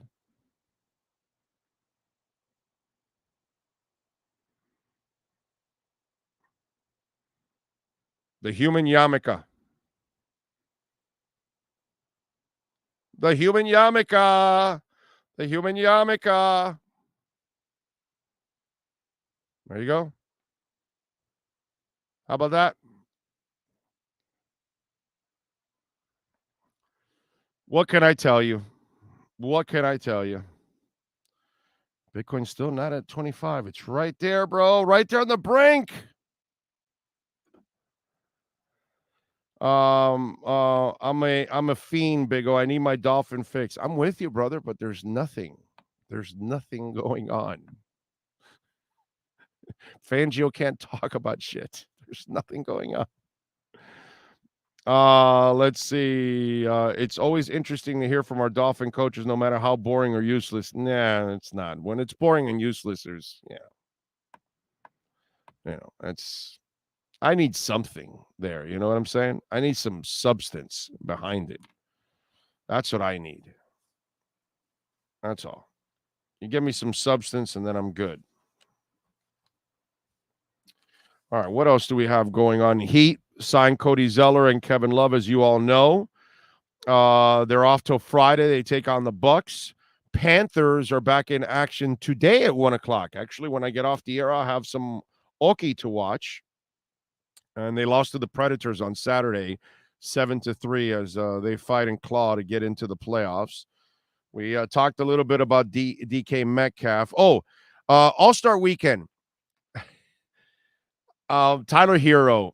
Again, I am glad that Tyler Hero went and tried it. Did he deserve to be even invited to the three-point contest? No, of course not. He had no business being there. Zero. Okay?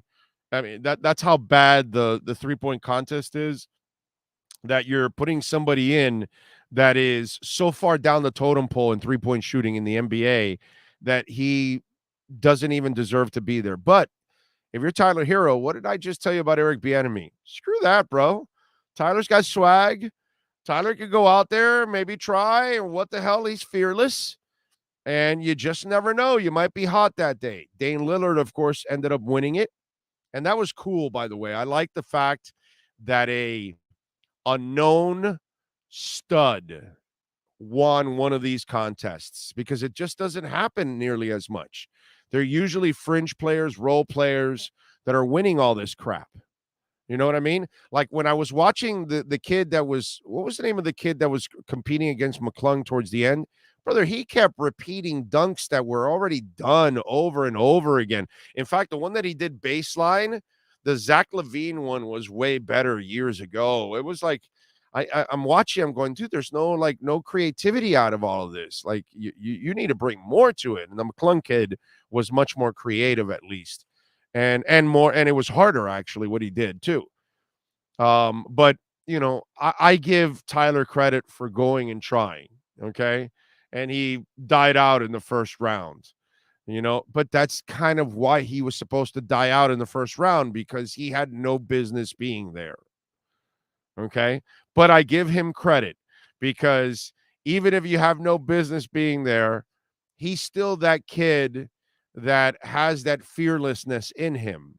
So you just never know for the hell of it. I mean, it's not like I would have ever picked him to win it, you know, but you know, it was cool that he went, but it was very predictable that he didn't last. That's the one thing that I will say. Very, very predictable that he didn't last whatsoever. Bam, by the way, had 4 points in the All-Star game and 2 turnovers. He wasn't really much. So it wasn't really much of a All-Star weekend for Heat fans. Not anything that you could brag about. Tatum, by the way, stole the show. Apparently, I didn't watch it, but I see it's 55 points. And Mitchell added 40. Embiid and Kyrie each had 32. So that's some of the stuff that went on. But I thought the whole 3-point thing was just kind of crazy. Now, as for Mac McClung, the Mac McClung story is fantastic. Because, see, listen, we no longer have stars in these dunk contests anymore. Those days are gone.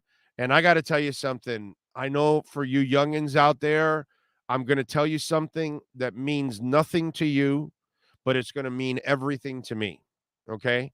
And I feel bad for you that you don't even get to appreciate it. But I'm glad I lived the era when stars went to the dunk contest, when stars competed for the 3-point contest, when it actually mattered to them, when there was actual competition. Eventually, they all ended up making so much more money, and they didn't need it anymore. I mean, not that Michael ever needed it, because Michael had commercials and all kinds of stuff. He had money going on from the get-go. So money wasn't, he wasn't doing the dunk contest for money, and neither was Dominique Wilkins. Okay, when you watched it, and when you watch Larry Bird in 3-point contest, he was talking shit. He was telling Larry Bird would walk into the locker room and say, all right, so which one of you guys is playing for second? Okay, so it meant something. So I'm glad I lived the era when superstars competed in the dunk contest, superstars competed in the 3-point contest, and it meant something to them. Whether it was Dr. J, whether it was Michael Jordan or Dominique Wilkins or you name it, Larry Dance Nance or whatever it was, it meant something to them. And it meant something to us because we saw it out of them that they wanted to win this shit badly. So I'm glad I lived it. You guys didn't, and you lose. That's all I can say. Young America, you freaking lose. All right? You lose big time. We won big time. Just like college basketball. It's fun. It's cutesy what's going on now. And it's fun for us because UM's pretty good. And they're one of the better teams in the country. But it's nothing. Again, you lose and I win. And everybody my age or older wins because we saw Michael Jordan for 3 to 4 years and Magic Johnson and Isaiah Thomas and Alonzo Mourning and Patrick Ewing and Ronnie Cycli and all the stars. We saw stars, superstars in college basketball. We lived it. We enjoyed it.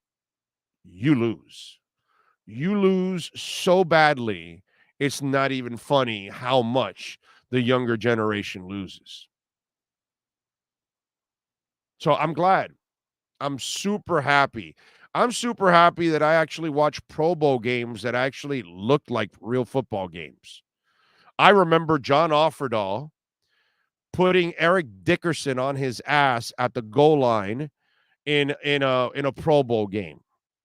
Head-to-head collision and stuffed him right at the line, the kind of shit that you would never see in a Pro Bowl game the last 25 years. So I'm glad I lived it, okay? And the McClung story, you don't get to see Michael Jordan dunking. You lose. You lose big time. But I'll tell you this, America loves an underdog story.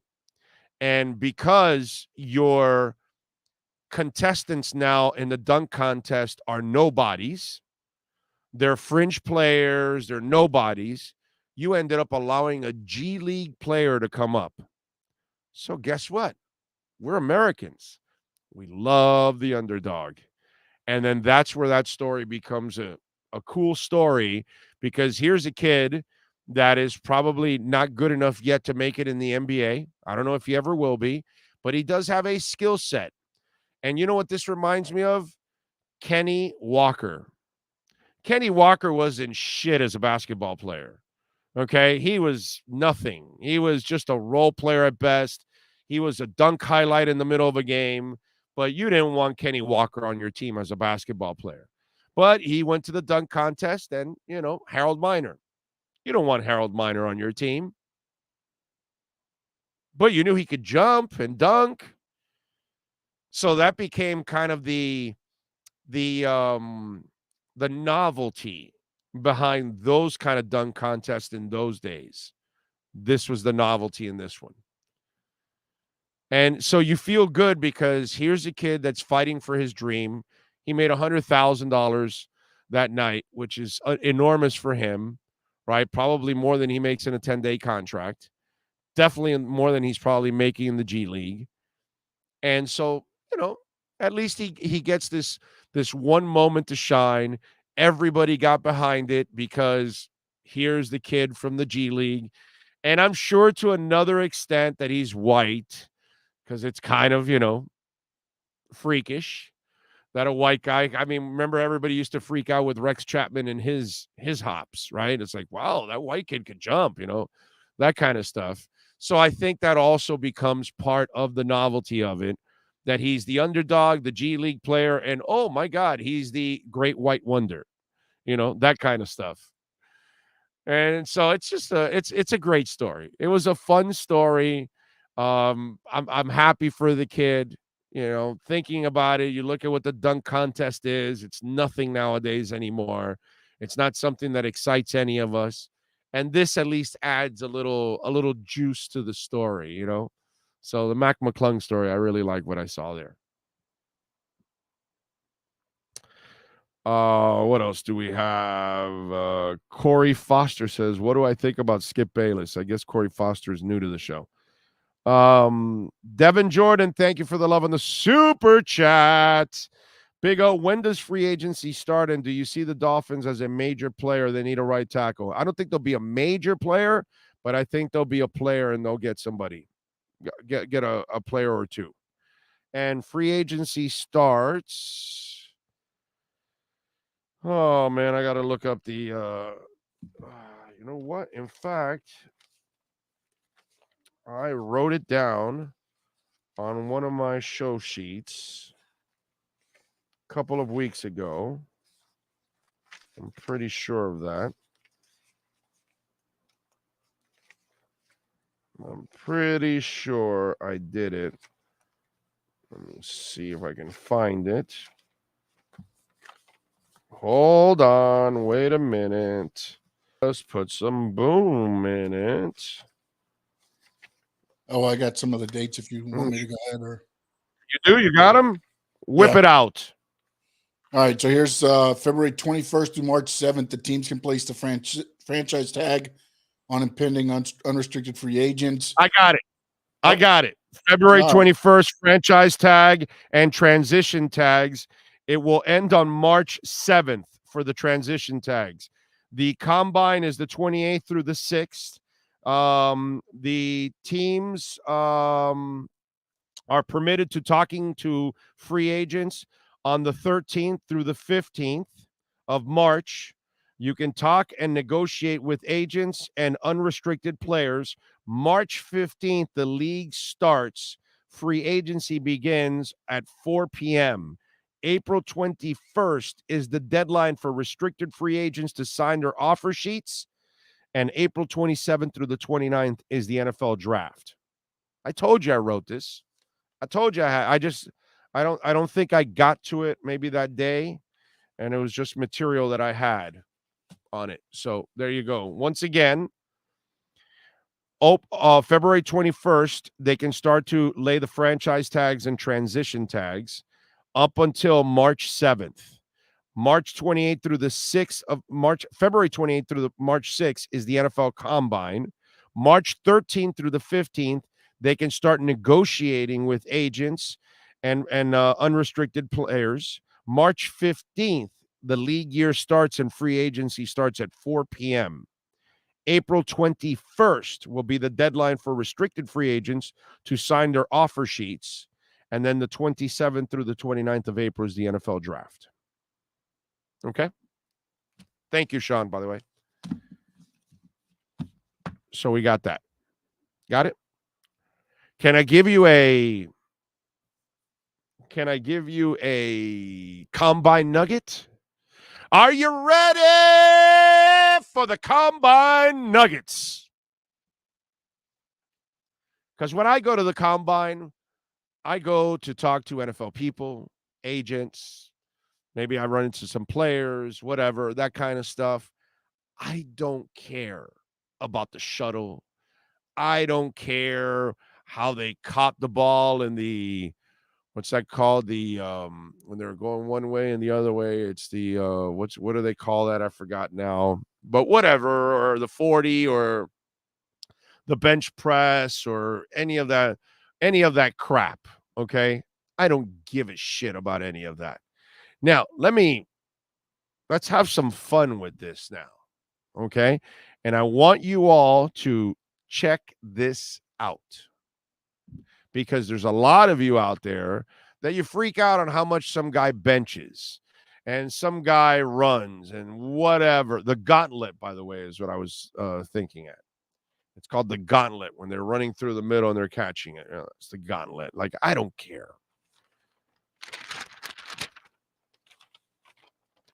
So, the 40. This is one of those things that, did you see this? Let's go over the top 40s of all time in the NFL draft. Are you ready? Number 1 is John I'm Always Injured Ross in 2017 with a 4.22. 2002, Dante Stallworth with a 4.22. We'll run you over coming off Miami Beach Bridge. 2022, Kaylon Barnes ran a 4.23. He's bounced around the league. He's a practice squad player for the Dolphins. And I think he was on the roster too, made a play actually. 2008, running back Chris Johnson. Pretty good career, 4.24 until a neck injury ended his. 2004, Dree Archer, 4.26. 2022, Tariq Wooten, 4.26. 2020, Henry, I will run you over and turn you on fire, Ruggs, a 4.27. 2021, Anthony Schultz, 4.27. 2013, Marquise Goodwin, a 4.27. 2005, Stanford Route. Of course, the Raiders would take him. 427. You see what the common denominator is out of all of this? Not a lot of great players. Chris Johnson would be the only guy, and he was pretty damn good. Okay? He had a nice little run for a certain amount of years. And then, unfortunately, the neck injury kind of ended his career. But more often than not, the guy that runs the fastest 40 doesn't mean shit overall in the NFL. You see what I'm saying? It just becomes, what's the name of that guy? Paella or Pia or whatever that the Bears drafted, and he had 400 squats or bench press or whatever. This happens all the time. Oh my God, did you see Zach Wilson in his workout? Yeah, so how's it working out for him after his workout? Oh, did you see how he threw opposite when he was running one way and threw it? And what a beautiful pass. Okay, there was no wind, no defense, no pressure, and you're wowed by that? It's like the quarterback that looks great in practice, and it's like, of course he looks great in practice. Nobody's pressuring him. They're not hitting him. And then he goes out to a game, and he's spraying the shit all over the place. And why? Because he's getting pressured and hit and sacked and thrown to the ground, and it rattles him. But I just, when we get to the combine, we'll get to the silly shit like, who ran the fastest 40? Who cares? Because more often than not, the fastest 40 doesn't mean anything. Stephen Paella. That's it. Thank you, Sean. Stephen Paella. You see? Hey, let me look at it.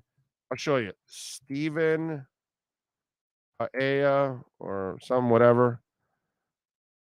See.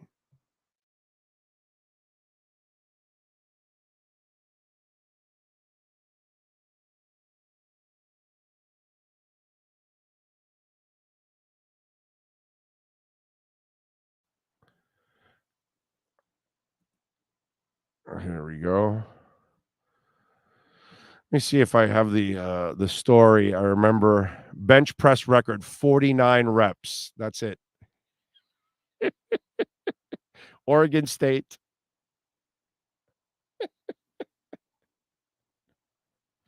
It was like everybody was like, "Oh my God, did you see Mike Mamula's workout? Did you watch Jamarcus Russell throw the ball?" This is the season that we're about to get into. And we make these, and I just think that what it is fans get wowed by the shiny object, and they don't really look, okay, what's the substance behind this? Is there substance? That's what I want to know. And that's what lacks it.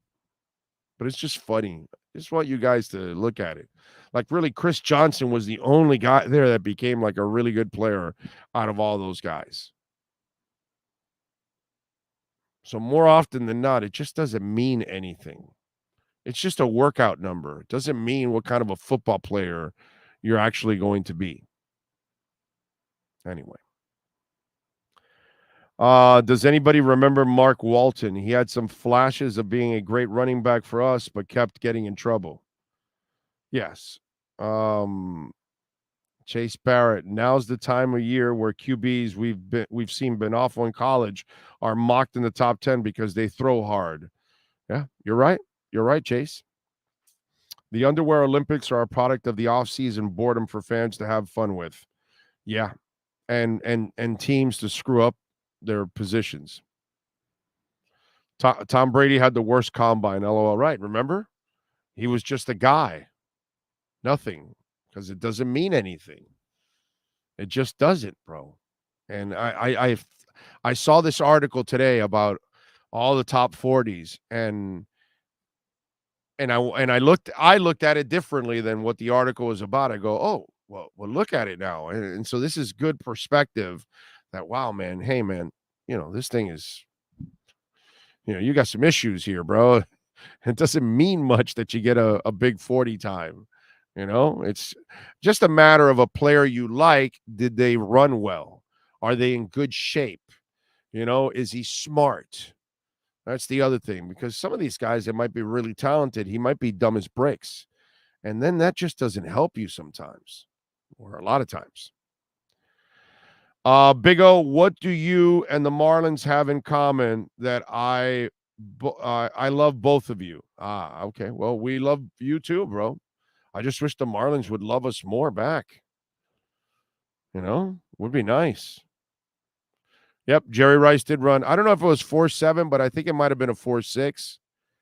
But yeah, when he came out of, what is it, Mississippi Valley State, I want to say, is where Jerry is from. Yeah, he ran a bad 40, and yet when you got him on the field, nobody caught him. He got behind the defense, caught the ball, and just ran to the end zone, and nobody was going to catch him. But no, he ran a really slow 40. So did Larry Fitzgerald, I believe. I don't think he ran a fast 40, I think. And he dominated forever. So, Dougie Fresh says, Kalen Ballage, the workout cyborg freak with every measurable off the charts. We'll check him out and back up for the San Antonio Bram Bulls, the Bram Bulls. Yeah, I saw the XFL yesterday, or over the weekend. The Battlehawks beat the Brahms, or Brahms, or whatever they're called, 18-15. The Renegades beat the Vipers 22-20. Brahmas. The Roughnecks, huh? What are they?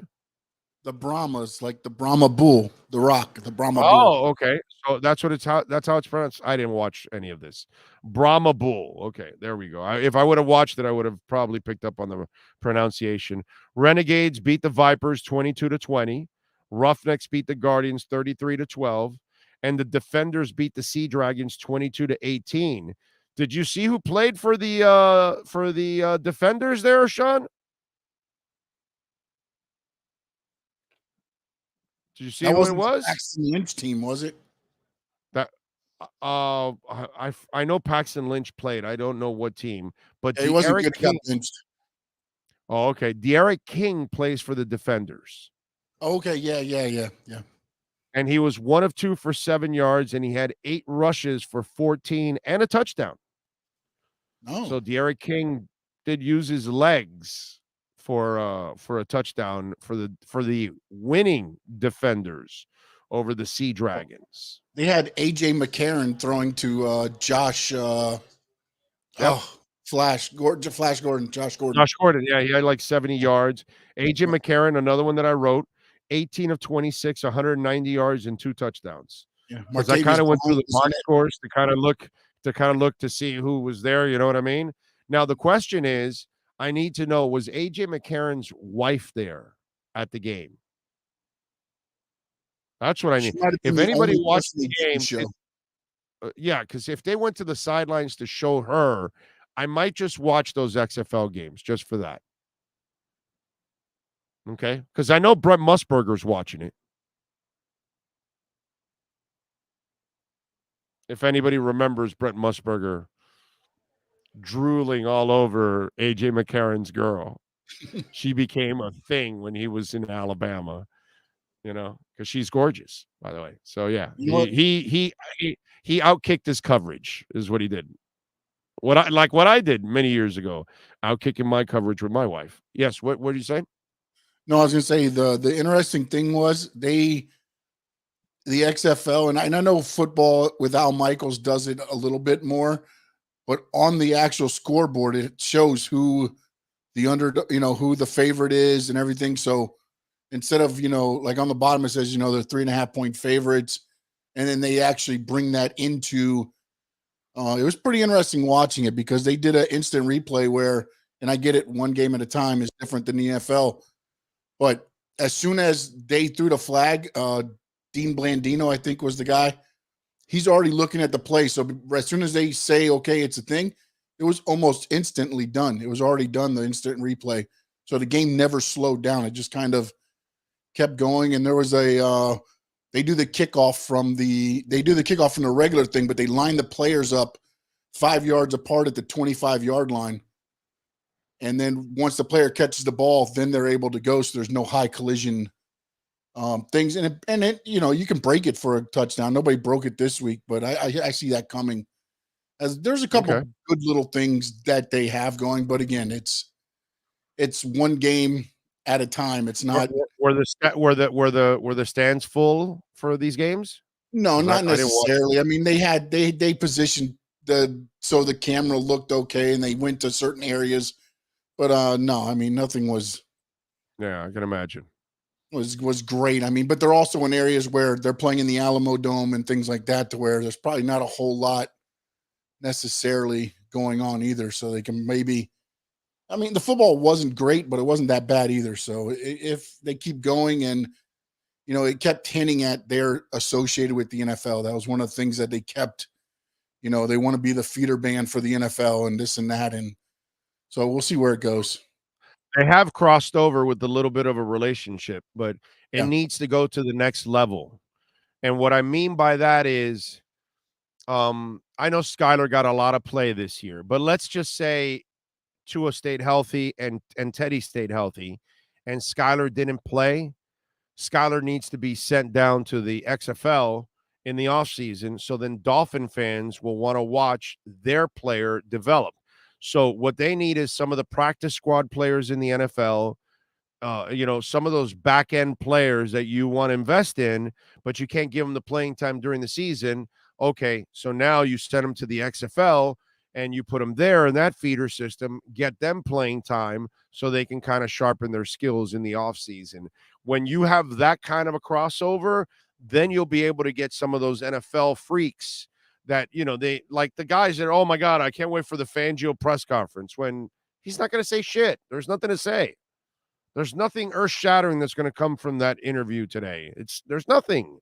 But you got to have that stupid press conference, say, hi, I'm happy to be here and excited and whatever. But the freaks that want to watch that press conference, those are the freaks that they want to see Skylar Thompson in the XFL. In a perfect world, like if he didn't play and you're just trying to develop your backup. Jordan Love didn't play at all. Maybe you put his ass there, last year. That kind of stuff. That kind of thing. That's what will help the XFL. But outside of that, it's really hard for these minor league leagues to make it. I didn't watch 1 minute, and I normally watch this stuff. And I didn't watch 1 minute at all this weekend, but we'll see. We shall see. All right, let's get to it. Let's unleash the Wolf Pack with Cameron Wolfe. We unleash the Wolf Pack as we get the latest in the NFL and the Miami Dolphins with our KSDT CPA Pro Football Report with NFL Network insider Cameron Wolfe. KSDT is one of South Florida's largest and one of the country's fastest growing accounting firms. KSDT CPA is a full-service firm that also excels in crypto. Visit them at ksdtcpa.com or call 305-670-3370. Here's NFL insider Cameron Wolfe. All right, Cam, how much of the XFL did you watch this weekend? Honest answer, none of it. I don't know if that's the right answer I should give, given my job. I didn't watch any of it either. I don't know if you heard what I was saying. And there's no offense to XFL. I'm glad that for football lovers, there's another product out there. And I don't have any comment on what the quality is. And I will watch something at some point. But this is my first Sunday with no football and about 5 or 6 months. So I spent it with my family. Right. No, I'm with you, dude. I relaxed. I didn't watch a minute of it myself, but I'm with you. But I said that it's hard for any of these leagues to survive, but the XFL has built some kind of a partnership with the NFL, and I think that if you can get your fringe players, your practice squad players that you don't get a lot of playing time, if you can get some of those guys. I'm not saying a veteran that's a 5-7 year veteran that you've got stashed on the practice squad. I'm talking about the young guys. If you could get those kind of guys, your third quarterback or somebody like that, I think that's what would actually infuse interest into the XFL, because of the very sick nature of NFL fans, if some of their NFL players, even their fringe guys, are on those teams, you might now bring some more eyes over there because of that. I think. No, I think we've seen a lot of these leagues go about, the XFL, the USFL, and I think the key for longevity for one of these leagues, whether it's the XFL or otherwise, is to convince the NFL to partner with them and, like you mentioned, have them as a direct development branch.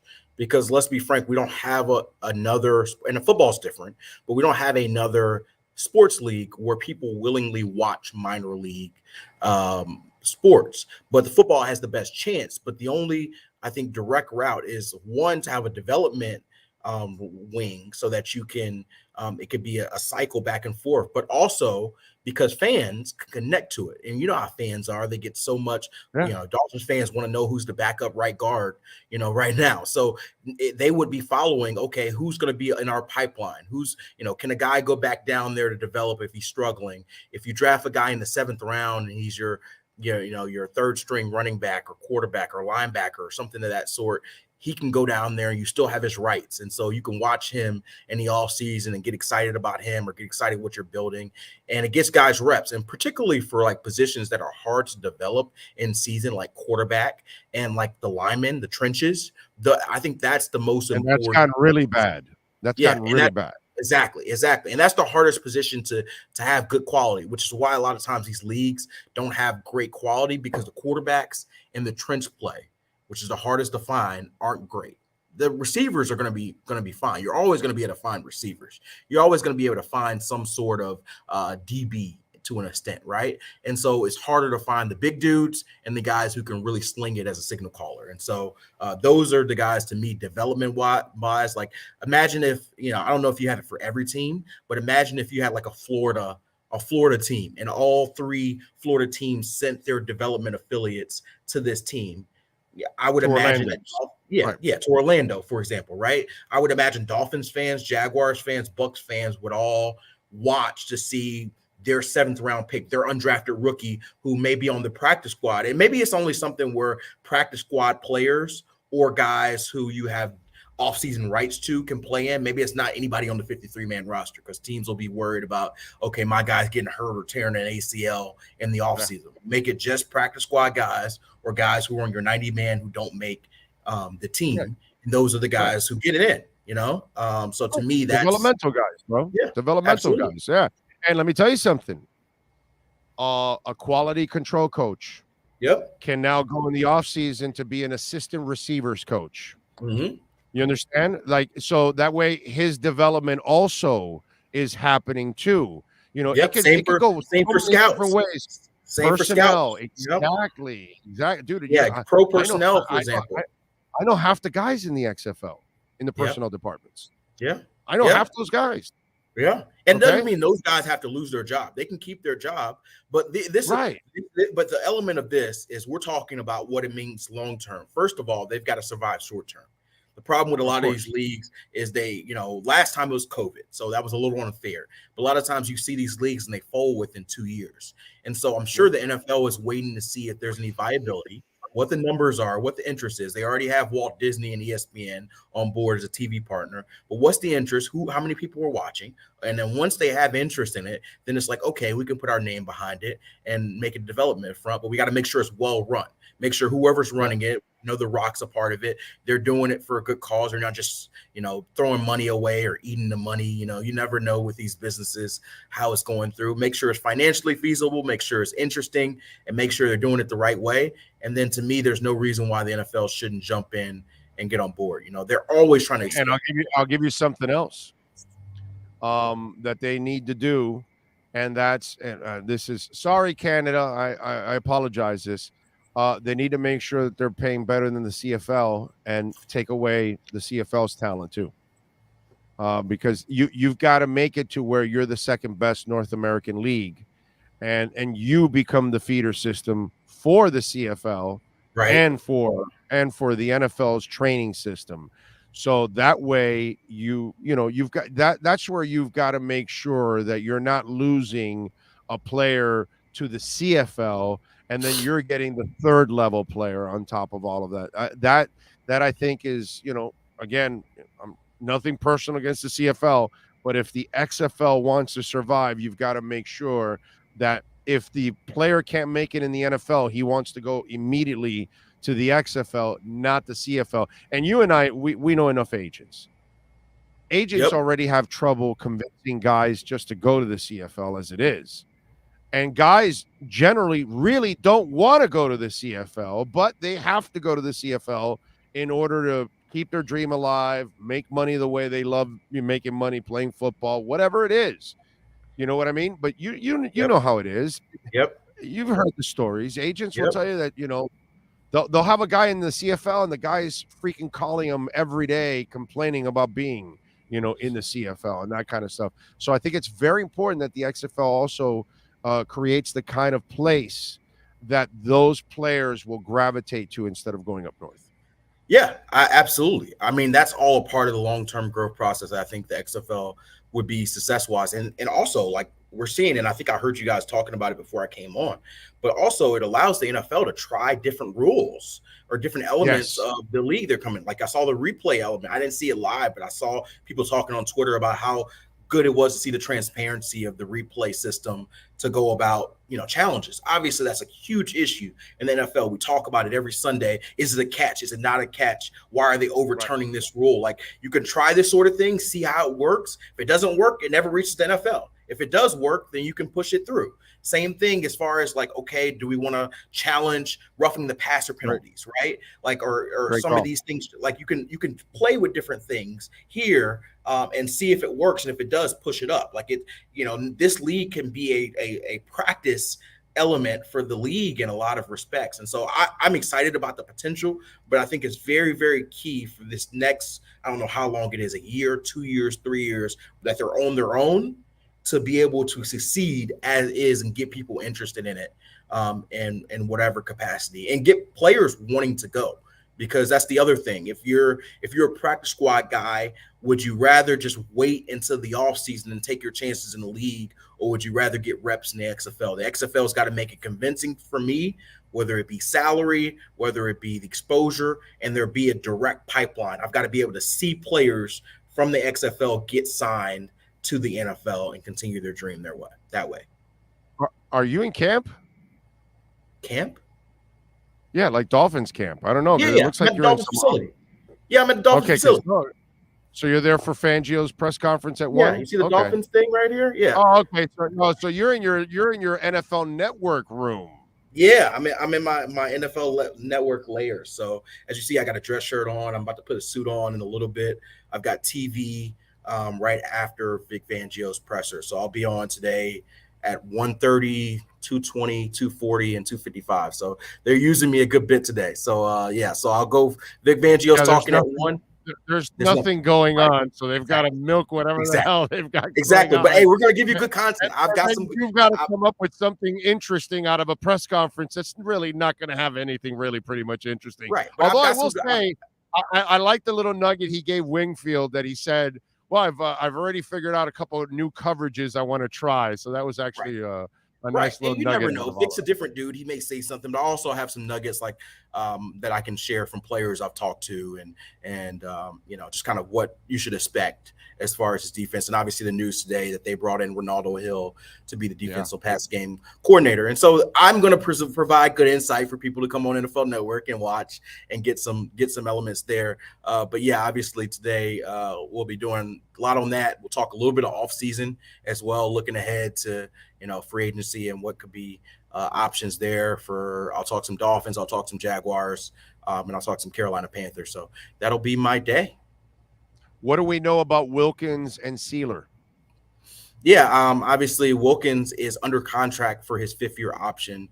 I know he has voiced and the team has voiced desire to get a long-term extension there. I haven't heard anything imminent in that respect, but it is middle of February, so it's still super early.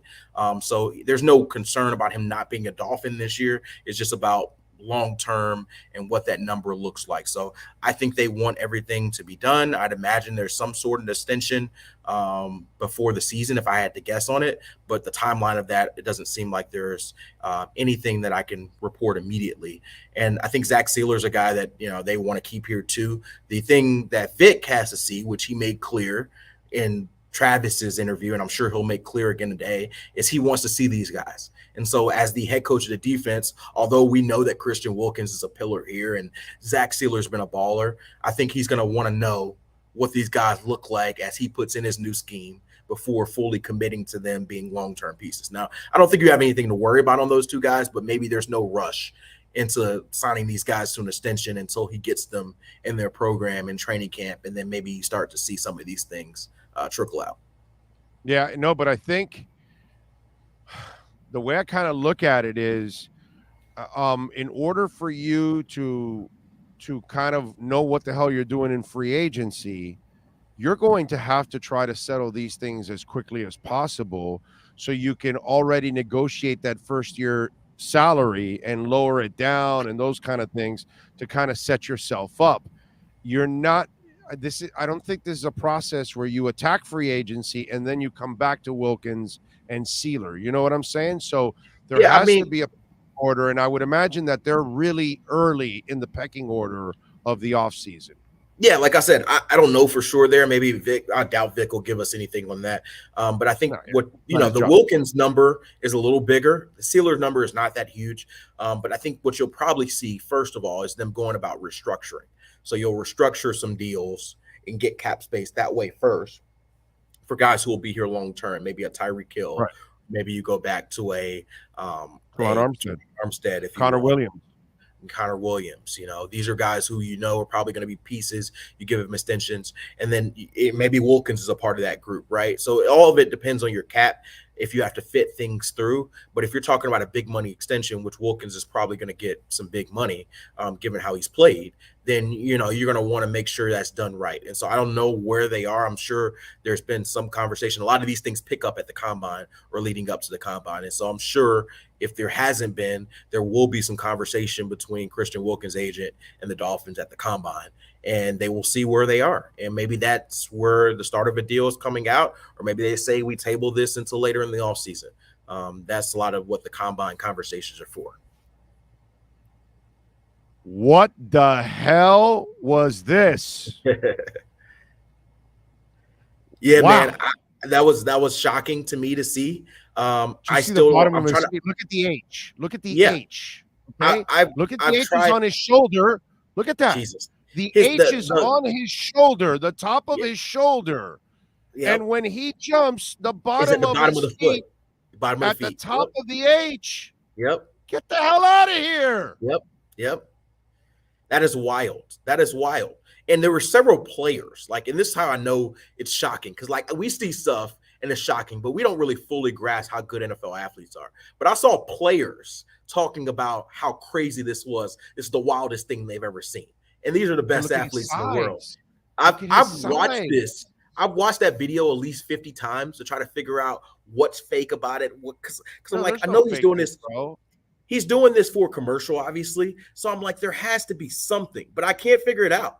And so there's nothing to it, man. Remember that we see guys from flat-footed with 2 feet jump onto 5-6 foot platforms. We see guys jump out of a pool out to the. So this is not even 2 feet. This is easier with because you're able to lift yourself up like a basketball, jumping style. So that one's a little easier to jump.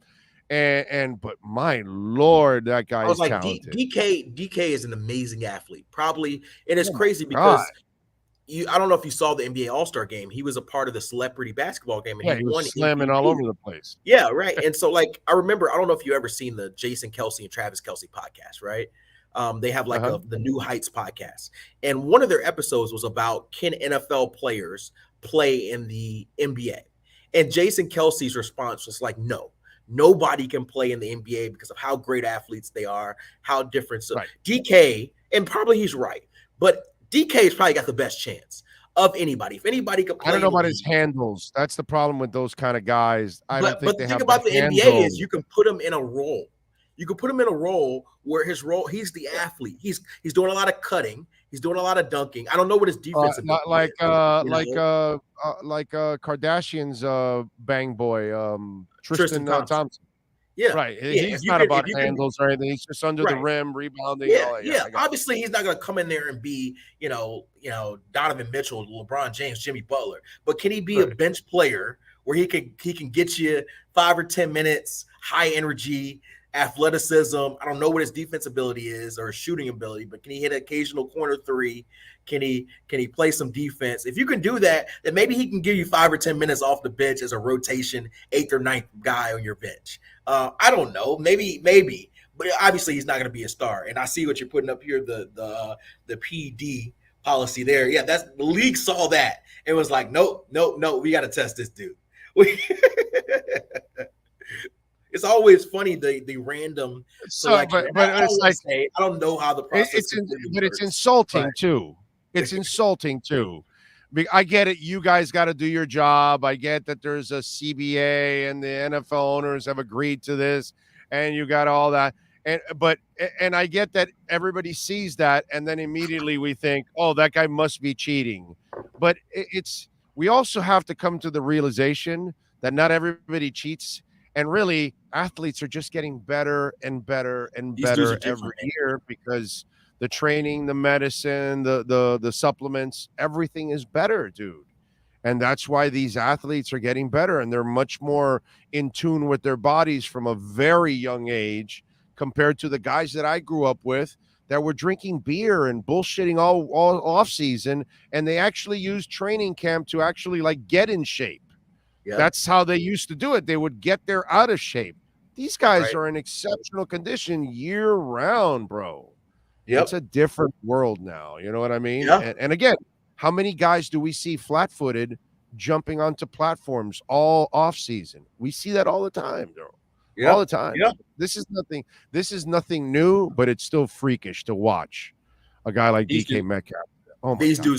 These dudes are incredible. Like, it's a reminder because like we cover these guys, and I'm in locker rooms all the time, and I'm still amazed at just how good of athletes these guys are, how big they are, how great shape. Like it's incredible. It's incredible. Like I went, for example, like this, and this is completely off topic, but I went to work out this morning, and one of my good friends is a member at House of Athletes. So I went to go work out with him at the House of Athlete, where a lot of the athletes train there. And I did like maybe an hour workout that, is probably like calmed down from what the athletes do. And boy, when I tell you, I am like exhausted. Like I'm going to go about my work day and I'm exhausted. Like I am tired after doing an hour workout. And for them, that might be just a warm up for their day. And you see guys, like I always am amazed when I go to Tennessee. Derrick Henry is bigger than you think he is. However big you think Derrick Henry is, he's bigger, he's stronger, he's faster. Same thing for DK Metcalf. Like even the smallest dude, like even you name whatever backup, safety, corner, nickel corner you think he is in better shape than you think he is. Like people like one more. Devontae Smith, and I love Devontae Smith throughout the draft process. I was very clear here. A lot of people you see him jump that high, as light as he is, you could believe it. Yes. But Metcalf is built like a freaking building, dude. He's 225, 6'2", 225, a tank. You could like take your best shot, probably punch wise, like the average person. You and I take your best shot on DK, and he probably your hand would hurt more than it hurt him. That's how built this dude is. Yeah, I'm with you there. One more thing before I let you go. My hero, and whether it works out or not, I don't give a shit. Okay, because life is filled with failure. That's how you succeed. You fail. And a lot of us that start in our business, radio, TV, writing, whatever, you got to work at some shit paper, some shit magazines, some shit podcast place, some shit radio station, some shit TV station. You start in Bumble, somewhere, Egypt, whatever, working or whatever. And you start in these awkward places, and that you don't have the resources and all that, but you take the job and you try to make the best of it. and then you use that to get better and better and better. Right. The easiest thing for Eric Bieniemy would have been to stay in the shadow of Andy Reid for the rest of his career and coast. He could have Lupe Fiasco the bitch, kick, push, and coast. No, he said, I gotta get out of this shadow, because if I don't get out of this shadow, I'll never be able to prove to myself and to everybody else that I can be a head coach, because that's what I want to be. And so he's not getting that chance. And I get it. Washington is a terrible place. Hopefully the sale will go through soon, and then that environment will change. I know he's working with a great man in Ron Rivera overall, so that's not a bad thing, right? But I think for Bieniemy, this was the best move possible. Whether it works or it doesn't, he goes in there, he does his best. That might lead to something better, because if he does make the offense work, if he's able to develop a quarterback or get the best out of him, like, I don't think Daniel Jones is that anything. But, dude, what I think Dable did with him was freaking awesome. So I give Dable a lot of credit for doing that. And that's what I'm hoping, that Eric Bieniemy is able to do that. But I commend him, because life is full of failures. We all fail. That's how you succeed. You feed off the failure. And to me, I think Eric Bieniemy did the right thing, and I'm proud of him for stepping away from that shadow and trying to be his own man. Yeah, so Eric Bieniemy is an interesting topic here, because there's two sides to this, and I'll start with the first one, which is different than your point, and then I'll end with something similar to what you're saying. First point I have there is my first reaction is I feel like it's unfair for Eric Bieniemy to have to take a step that people before him didn't have to take. Matt Nagy, who didn't call plays in Kansas City, got a head coach job. And now he's back to being the OC in Kansas City, most likely. And he'll probably be up for another head coach job at some point in the next couple of years, the way this works. Doug Peterson, who I think is an amazing coach, got the Philly job without being an offensive play caller or coordinator there either. He's already on his second head coach job now. And Eric Bieniemy hasn't got his first. And so, to me, there's something to be said about the hoops that Eric Bieniemy, and you could say all you want about his past, about how he interviews, but at some point, the record and the what you do on offense and what you do as a team has to matter. And you've heard Patrick Mahomes vouch for him.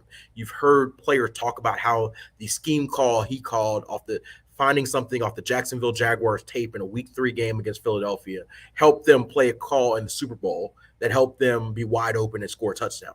That's Eric Bieniemy. That's his mindset. And so he's shown he can be a good coach. He's shown what he can do on the field, and he hasn't got that opportunity. And so I understand why he did it, but it's a little disheartening for me that to watch Eric Bieniemy have to go. But I like that he's saying. But I love that he's saying. And that's why. That's why I'll transition. Yeah. And this is where I'll transition, because I do think it's unfair. But at the same token, I understand why he did it. And I know Eric Bieniemy. I had conversations with him. He was very hopeful that he got that Indianapolis job. He wasn't really to consider any OC jobs until the head coach process finished. But once it finished, he realized that, whether fair or not, clearly there's something that is preventing me from being a head coach. And whether it's the whole notion that this is Andy Reid's offense and what are you doing in it and you got to run your own ship, he's willing to go do it, because the reality is it's going to be a lot harder in Washington. There's no Patrick Mahomes there. There's no offense that's ready to be a championship contender. And the reality is, Ron Rivera, there's no guarantee that he's going to be there longer than a year. And so you're taking a very big career leap, but something that's showing that he's betting on himself, his ability to build an offense from scratch, and hope that it can build to something where he becomes a head coach. And I'm hopeful for him. I don't know what they're going to do at the quarterback position. I hope they have a plan there. I know Sam Howell's been the talk there. I hope there's a little bit more than betting on a third-round pick to be your quarterback to lead you. But I think Eric Bieniemy is essentially saying, hey, I badly want to be a head coach, and whatever you guys say that's limited to me, whatever goalpost is moving, I'm going to try to attack this next one and hope that it leads me to the right way. And so I hope for his sake it does, but we'll see. Cam, it's the life of a minority. Yeah. It's the world that the minority lives in. Yep. And it doesn't matter if you're gay, doesn't matter if you're a woman, doesn't matter if you're black, doesn't matter if you're Hispanic, Asian, We see it, and it just happens all the damn time. And Bieniemy is just another of one of many, many, many examples that you just mentioned. All the white guys got their shot, and yet the black guy doesn't get his shot. And so, but what I love is, and this is what we have to do at times when we're not counted on, when we're not given, we have to kind of tell the world, well, F you, I'm going to do it another way. I'm going to prove it to you another way. You know what I'm saying? So I don't have a problem with that. Sometimes, you know, the challenge becomes a lot harder. The road becomes a lot tougher for all of us. And you just have to find a way to get it done. And you have to prove people wrong. And sometimes you have to take a road that others don't have to take. But I'll tell you this, it'll be the most satisfying road he'll ever achieve if he's able to have success in Washington and catapult that to that head coaching job. So that will be the most satisfying thing if he's able to succeed in Washington. One, because of that environment. Okay? Because you're gonna get extra bonus points. Like if you would have become the offensive coordinator in San Francisco, people would have said, well, dude, you took over a team that was loaded and you took over a defense that limits people down to 12 points. All you got to do is score 15. I'm not impressed. You go to Washington and you fix that mess. That's going to be impressive. That's going to absolutely. All right, so NFL Network this afternoon after the Fangio press conference. As soon as the Fangio press conference is over, Dolphins fans tune in to NFL Network. I'll talk some more Vic Fangio, give you some insight you didn't hear in the presser, and then I'll talk a little bit about free agency, so you'll get some insight from me. I'll start with offense in the first hour, defense in the second hour. I'm giving you guys insight that nobody else knows, so come join me there, and we'll talk some ball. So this is my last work assignment of the week. I got one day, and I'm going to Puerto Rico for the rest of the week to vacay with my wifey, and then I'm getting back into combine mode after that. But this is our time to try to get in some vacay, but I'm still working on a holiday for a lot of people. Favorite song I've sent you over the last few days? The 3 Us song was very good. That was a very good one that you sent me. Tuka Utes Rootin'? Yes. I like that vibe. You know, to me, oh my God, yesterday, I like trust me, my wife loves the cold weather. I love the warm weather, mostly because this time of year I can let my window down and just vibe to some music with great weather. And that weather, listening to that song was perfect. And so I'll vibe to that one for sure. The De La Soul song you sent me, I think was Buddy. Yeah, that was pretty good too. Man. Q-Tip's in it from well, Q-Tip did solo stuff, but he's with damn it, what's the other rap band that he's with? Tribe Called Quest, man. Oh yes. So there you go. All right. So there I was sending him some stuff over the weekend after we talked. Yeah, we had a whole conversation about rap music that I may have missed. Arrested Development, Tennessee. Tennessee is a great song. So I'm catching up, man. I'm catching up on stuff that was before my time, but I need to listen to. So I'm with it. All right, Cam.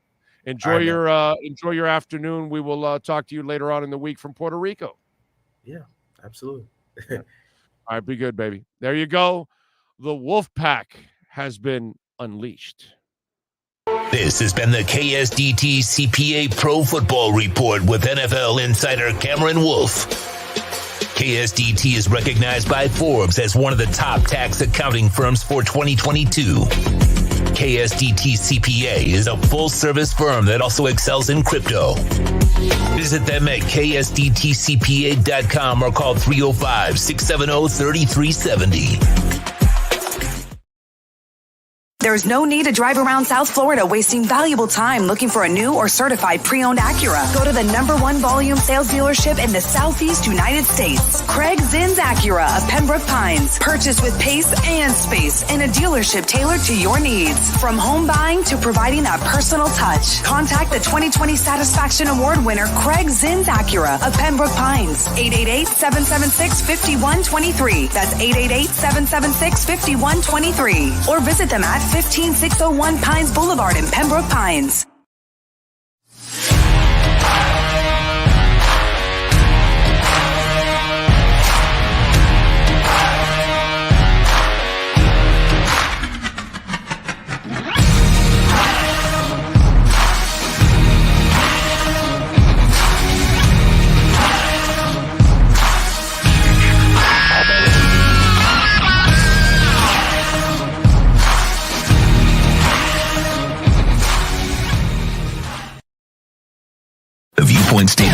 views expressed on the following program by the host, guests, or callers are not necessarily the opinions of FantasyXS.com, Media Group Inc. ownership, management, sponsors, or website. When it comes to South Florida sports teams, very few in the media have witnessed, lived, and covered it like the Big O. Let's start the program dedicated to your favorite South Florida teams with a passion that's unmatched. The Big O Radio Show is on. Here's the Big O. Number 3 of the program. Appreciate all of you out there, as always, for tuning in and keeping it locked here. Remember, you can make a donation through Cash App or Venmo at Cash Big O Show. That is Cash Big O Show. Griffin Gaming, thank you for the love on the super chat. And yes, we already talked about Ronaldo Hill being named defensive pass coordinator for Mr. Fangio, which I found out today. Did not even know. They're going to have a press conference at 1 o'clock, so you guys will get to hear Fangio. I don't know what he's got to say, but whatever. We'll get a know-nothing press conference at 1 o'clock. Maybe he'll have something. I don't know what. Maybe he'll say he I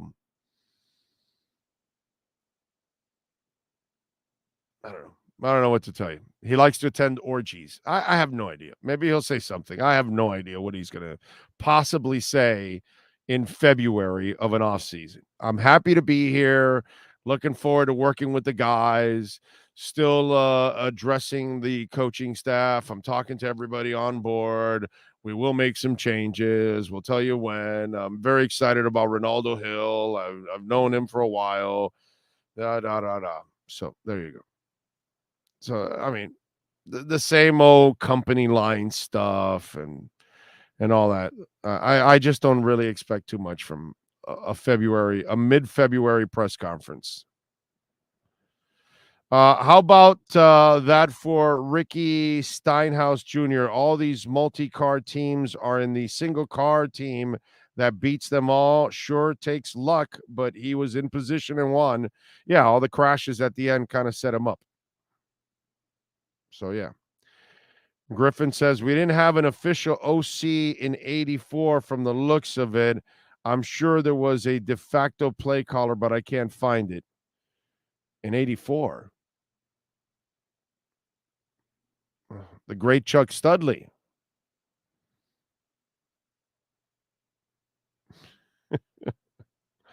Yeah, press conferences will be very vanilla, says Zachary. Yeah, that's probably what is going to end up happening, unfortunately. We got the Panthers at 1 o'clock, by the way. So we've got women's groups. Women's groups are mad at Tiger Woods. Did you guys see this? Did you see this story, Sean, about women's groups being mad at Tiger Woods? It happened on, I believe it was Thursday, the first day of the tournament. And I don't think we talked about it. I'm sure that we didn't actually talk about it on Friday. But Tiger Woods was starting his first round with Justin Thomas. Okay. And he apparently hit it farther than Justin Thomas. And in the process, Tiger handed Justin Thomas kind of like secretly a tampon, kind of a joke, like you hit like a girl. Maybe we should put you in the tees up ahead of us. And, you know, that I was able to beat you. It's kind of ball busting, whatever. So apparently now women's groups, Kara Sugar, CEO of the Women's Global Empowerment Fund, tells TMZ Tiger's tampon moment was not only misogynistic, but also tone deaf and straight up disrespectful to women and girls all over the world. Sugar ripped the golfing legend, wondering if he's imitating periods of embarrassment or shameful or a sign of weakness. So it was Friday, playing his round at the Genesis Invitational in LA with Justin Thomas. He hit the ball farther than Justin, handed him a Tampax to his friend and competitor. The misguided sentiment, Justin hits like a girl. The women's group say it's sad to see Tiger do this because he's a grown man with a daughter, and they feel the joke distracts from the serious issue involving mental health and periods, which women and girls around the globe face. Brother, we are raising the softest society in the world. What we end up doing is we shelter people to a point that then they are not prepared for the real world. We do this with our kids. We protect them. We don't let them work. We don't let them take on real responsibilities. They really don't know how tough life is. And so then all of a sudden, after they're sheltered and they go through high school and they go through college, and then they find out, oh my God, the world's a son of a bitch. People are unfair. People are racist. People are misogynistic. They're whatever. And then they're freaking out. And so our kids are like, it's like society gets more weak by the generation. We got to get past, like, you can't joke around, dude.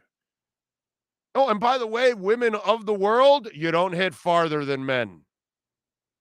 You don't lift more weights than men. You're not stronger than men. That's just the way it goes. Okay? Sorry. Now, is there some woman in the world that can outlift a guy somewhere? Of course. There are freaks for everything. There's probably some guys that are incredibly weak, and then there's probably some powerlifting women that could probably, okay, great. I know that if I got in a ring, Layla Ali would probably kick my ass. I get all of that. But on average, men are going to be stronger. Men are going to be faster. Men are going to be able to hit the ball farther. That's just the way it goes because of the genetics. It has nothing to do with jokes. It has nothing to do with anything but freaking reality. That's just the way it is. This is why I always have this conversation that men should never hit women, because women aren't really going to hurt you.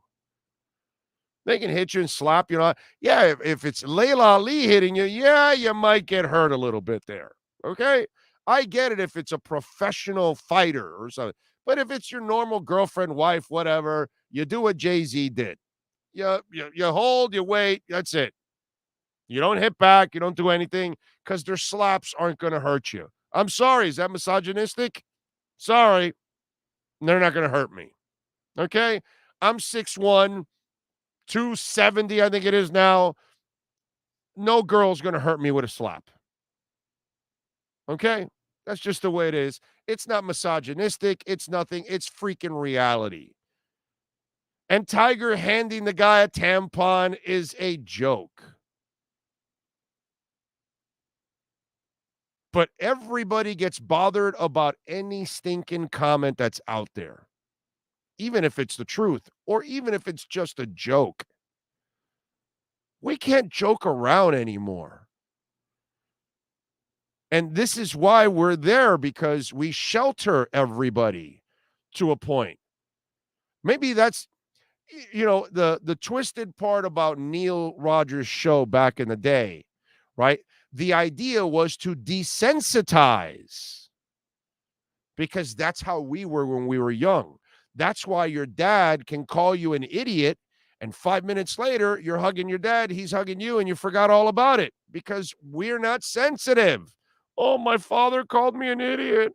Oh, I'm going to go cry in a corner. I'm never going to listen to him again for the rest of my life. That's how these kids are nowadays.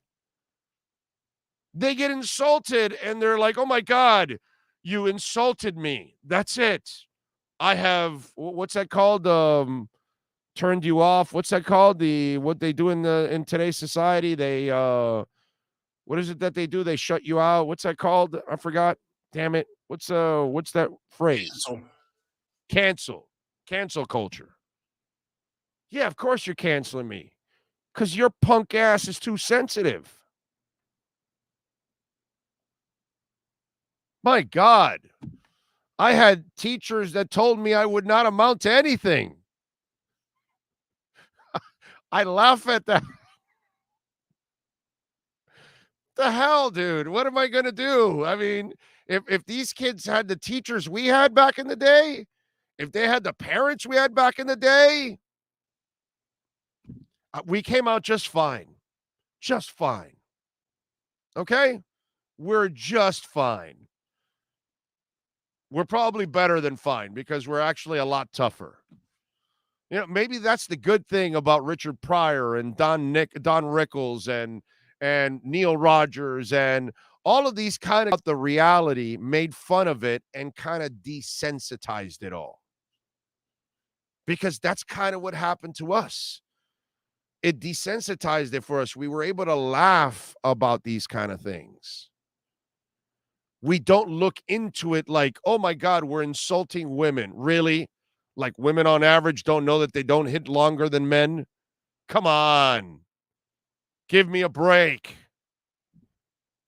Who's insulting what?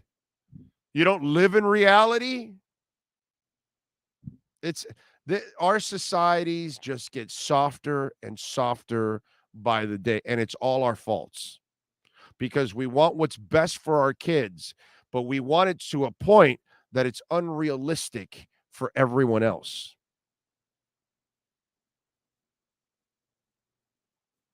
It's just, I saw that, and it's like, really, women's groups are getting mad that he handed the guy a Tampax.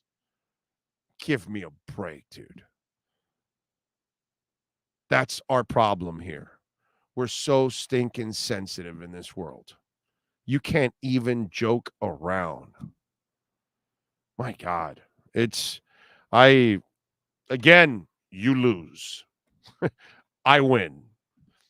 Anybody my age and older, we win. Okay? We got to joke around a lot. Okay? And yeah, hate and racism and all that other stuff, it's still here and it was there.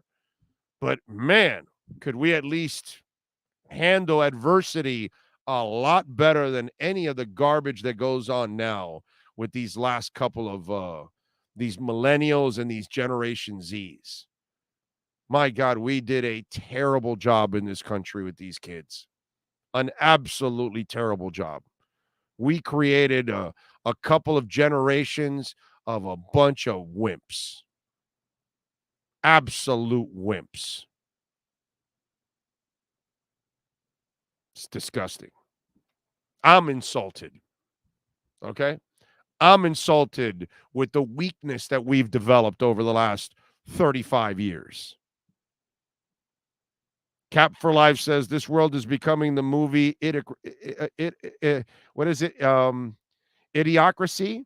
Soon we'll be watering our lawns with Gatorade, bro. Coincidentally, all under the watch of a woman VP. Oh, that's Cap for Life. Please give me a break. This has nothing to do with woman VP. Don't start that bullshit. Okay, this has been going on for a couple of decades already. We've been developing this. Has nothing to do. Please don't start. Don't start with your Democratic and Republican stuff. Okay, you're both garbage. Okay, Cap for Life. You're both garbage.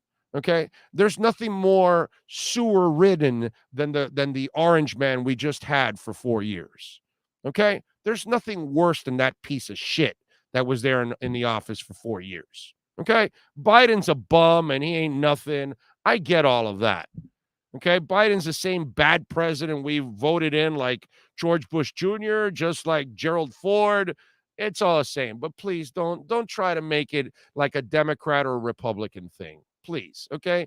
Both parties are nothing but swill and garbage, okay? Well, except for the Republicans, they're a little deeper in the garbage because they've got Marjorie Taylor Greene, Gates, Santos, and Trump. They're farther in the sewage than the Democrats, but please don't try to make it like one side's better than the other. Cap for Life, please, bro. Get out of here with that shit.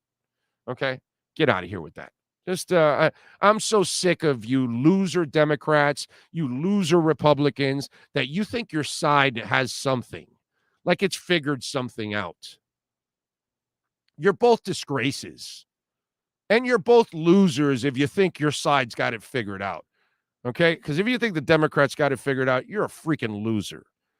And if you think the Republicans got it figured out, you're another freaking loser. So please stop with the ignorance and the stupidity. Okay?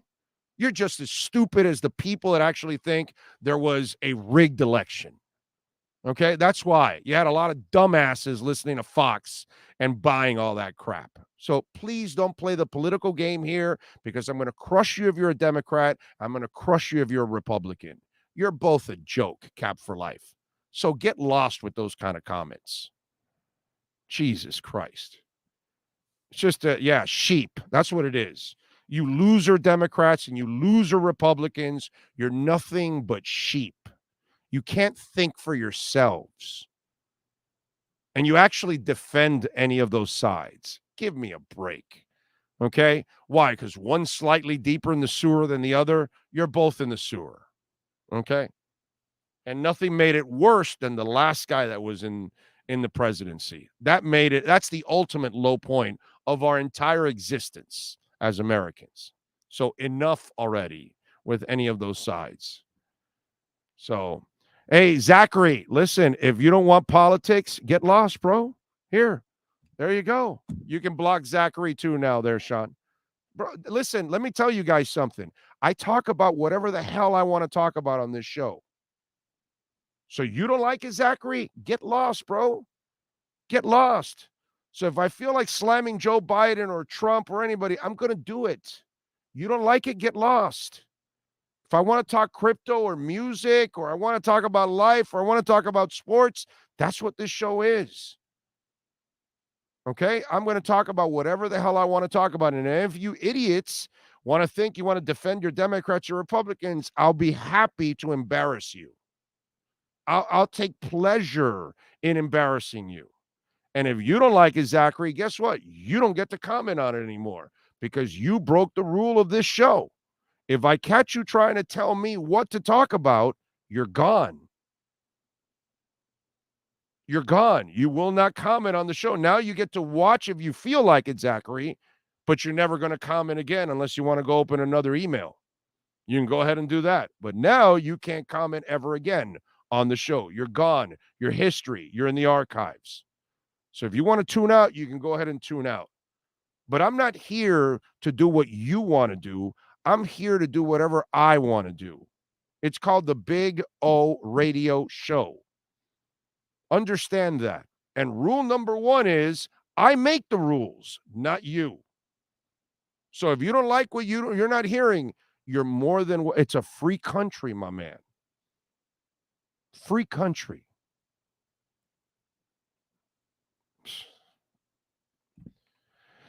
Griffin, I think it's time for the U.S. to consider national divorce. As a libertarian, I know I would be happy. We can't come up with one good candidate, bro. One. They give us Trump, Hillary, Bernie, Biden. Like, give me a break, dude. I saw an article the other day where it said, well, let's ranking the Republican candidates. Well, why don't we rank the seven dwarfs too at the same time? Give me a break. It's just like, all right. Let's talk about extended warranties. I'm with you. That's good conversation right there, Pat. Extended warranties. I'm with you there. That's good conversation there. Extended warranties. Love to talk about that. That's quality talk right there. When sports and business collide, we like doing something called the KSDT CPA Sports Business Report.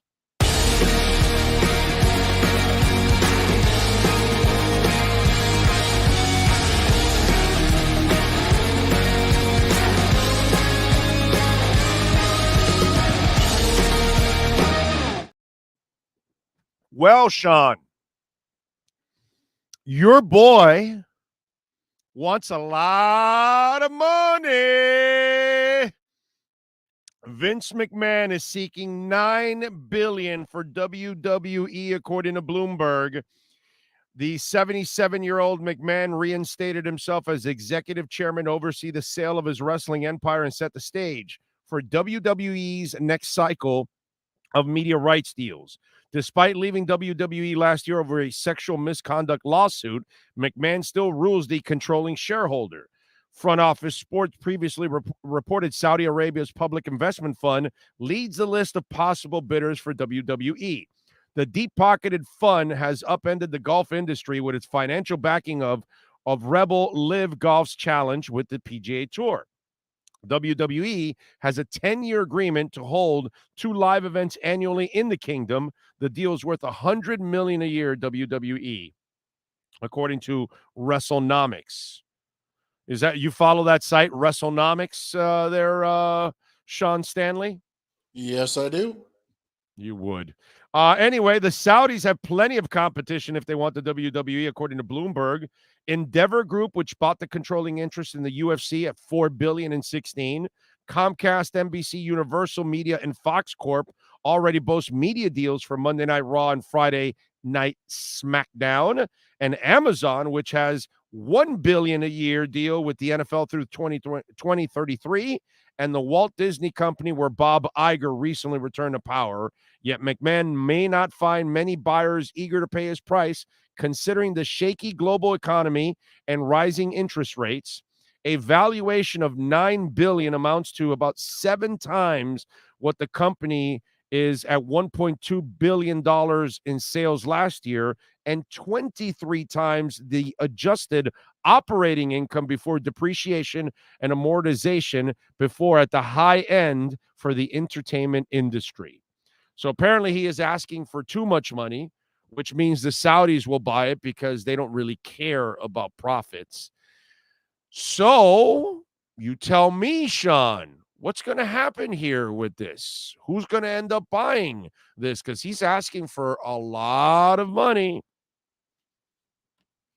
Well, talk to me. I have always thought that the only person that was going to beat the WWE would be Vince McMahon. And obviously right now, again, he has the most to gain. He has the most shares in WWE. So the higher he can sell, the better. He's not selling it for WWE name. He doesn't have a lot left. I mean, he's over, what is he now, 70? So, he's getting up there. So I think honestly, he's probably going to go for the money, because why not at this point for him? I mean, again, this is what he created. Again, back in the old days, his dad only sold him on the premise he would not run over the other territories. A year after his dad died, he started taking over, and then this is what we have today. So ultimately, I can see, it sounds like the Saudis will buy it because it's an irresponsible number that I think others may not be willing to go to that extreme. No, and the only one that I could see being right would be, I guess, NBC Universal, because they already have Peacock, which has the WWE network, so they already own all that. They have the streaming rights to it, there. But again, if the Saudis buy it, it goes into who's going to give them the rights to stream. Who's going to give, and right now they're on NBC Universal TV with USA. They're on Fox right now, and then the women wrestlers, and there's other people that don't go to the Saudi shows because of, beliefs and everything else. Sami Zayn, who is just on the Elimination Chamber, is one of them.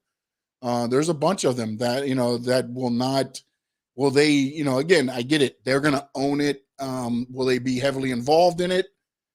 No idea, but it'd be very interesting to see what actually goes down. And then, I mean, again, if they pay $9 billion for it, do they pull them off of Peacock and just, I mean, obviously they don't care about money.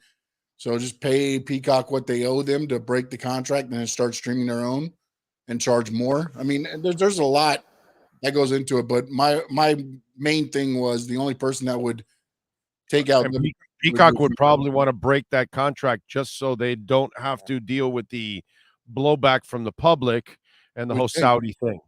You would think. Yeah. I mean, it's going to be very interesting to see what they do. Or does he just start? Is this just a number to bring up other bidders to sell off? And maybe he felt they were being lowballed. So if he wants $9 million, somebody says, I'll give you $5 million. That's more than whatever 1 Dude, million. I mean, think about it, bro. That's a lot more. Sorry, That's a lot 5 more than an billion. NFL team. Yeah. Okay. But you have to remember, it's also it's the entertainment aspect. They have movies that they have the music side of it. There's more to it than just the wrestling. I get it. So they'll be buying the whole influx right. of WWE. But again, there's been no real blockbusters. The Marine 1 through 9 is not a blowout at Blockbuster in Oregon there or anything like that. They're not selling millions of the Marines or anything like that. So I got you. Again, I think right now you're going to see, is it money or is he just driving up the price because he feels he's getting lowballed? Because everybody knows that he wants to sell. So now it's, well, I want $9 billion. Everybody knows that the Saudis will give it. Maybe he's just driving up that price. Yeah. It's crazy, dude. Crazy. $9 billion. That's a lot of money. I'm going to be interested to see at what price does it finally go. That, ladies and gentlemen, is your KSDT CPA Sports Business Report. And scan now, folks. Tax season is coming. It's here. Business, personal taxes. Use that code right there. Dade, Broward, and Palm Beach counties. We've got an office coming in North Carolina very soon, but scan there, baby, and get your taxes done. Great people. And they've got a crypto department too. KSDT CPA Sports Business Report. This has been the KSDT Sports Business Report. KSDT CPA is one of South Florida's largest and one of the country's fastest growing accounting firms. KSDT is recognized by Forbes as one of the top tax and accounting firms for 2022. KSDT CPA is a full service firm that also excels in crypto. Visit online at ksdtcpa.com or call 305-670-3370. All right. Appreciate all of you out there, as always, keeping it nice and locked here on the program. I see Dow's down a little bit. All right. What else? What else do we got going on? What is going on in the world right now? Okay. Let's see. Oh no, that's closed now. That's right. Ain't got nothing going on right now. They closed. Only crypto is open now. Let's see. There's I don't see anything new on. I'm looking around on Twitter and looking to see if there's any other headlines out there. But I don't see anything earth-shattering. I don't know if you see anything coming through. Canes Hoops. Yeah, we do have a little breaking news. Canes Hoop has moved up 2 spots to number 13 in the AP 25 poll. Pretty cool. He's a hell of a coach, man. He is just one great freaking coach, Jim Larinaga. God, he is impressive, dude. Juicef5 says, an ex-girlfriend took me to a place years ago called the Pleasure Emporium to look at lingerie. I've never been more disgusted with the creeps there. But see, you gotta, if she's gonna look at lingerie, Juicef5, dude, there's only one place you go to.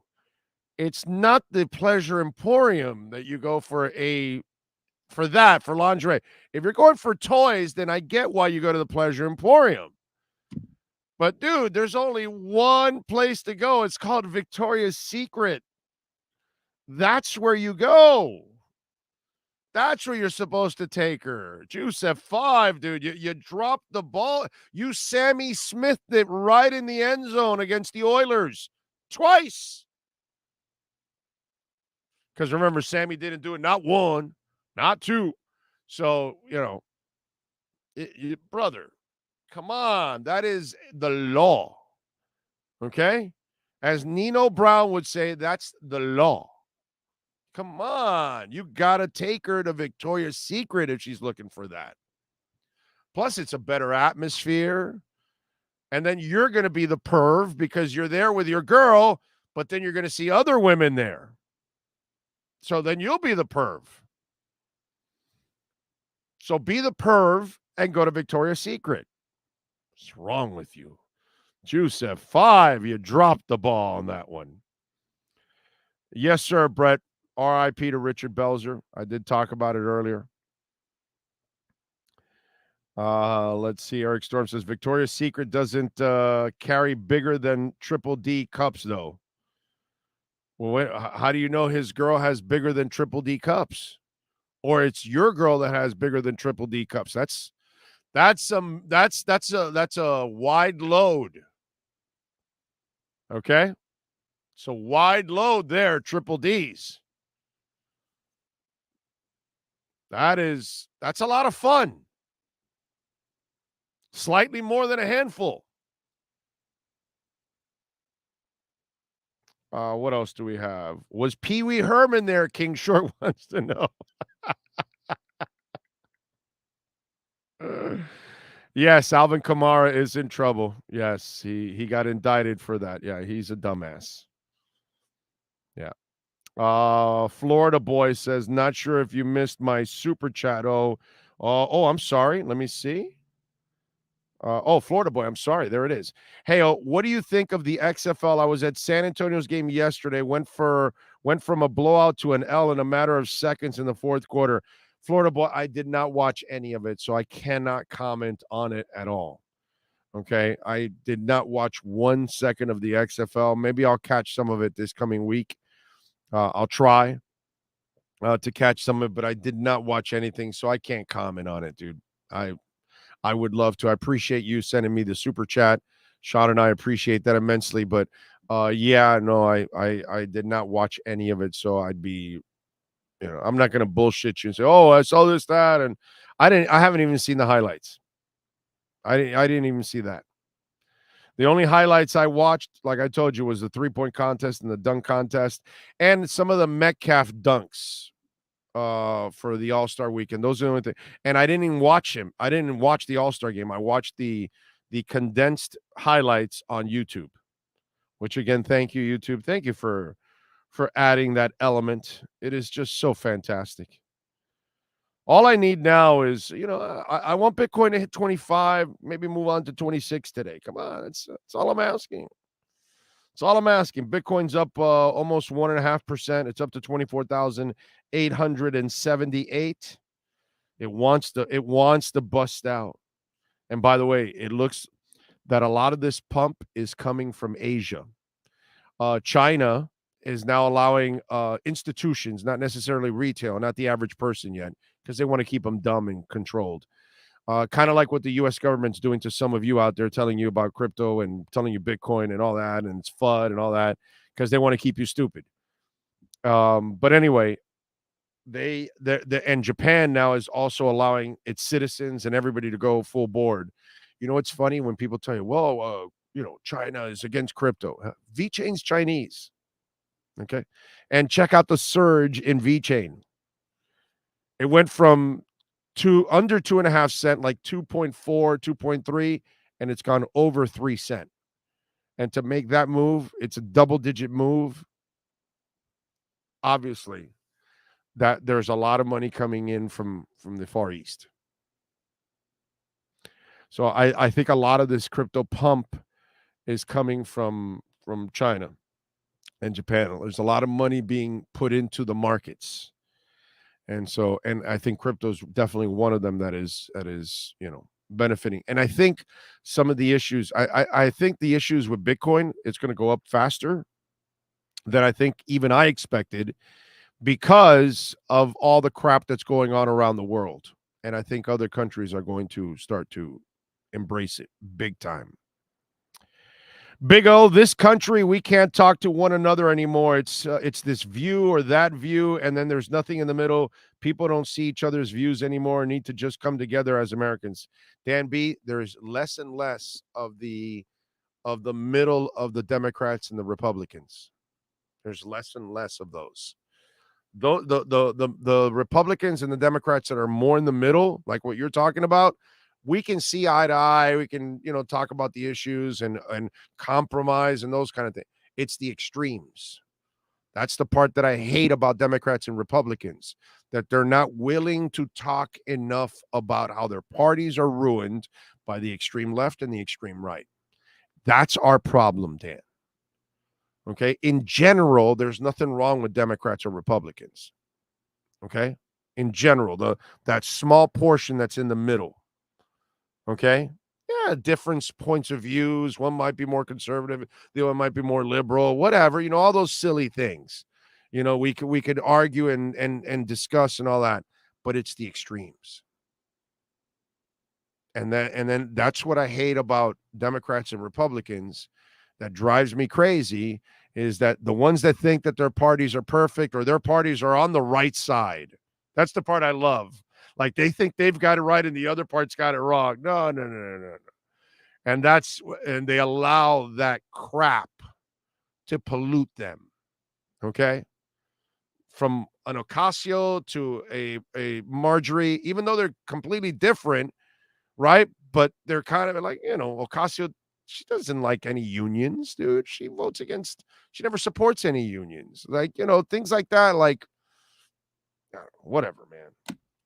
It's just, that's our problems, bro. The extremes. The extremes are an issue in our country. And Democrats and Republicans just don't see it, don't do enough about it. And then they're allowing those people to grow because they're really stupid and misinformed. And that's what ruins it all. And we've allowed those sectors to grow. And because of all the misinformation that's out there, this is what happens with misinformation. That's why I get pissed off at the people that misinform you about Bitcoin. And I take it personal because I know that you all are getting screwed. I'm getting screwed just like you. But I know that there's something better on the horizon for all of us.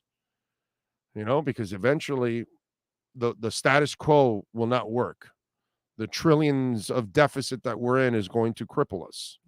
So that's all.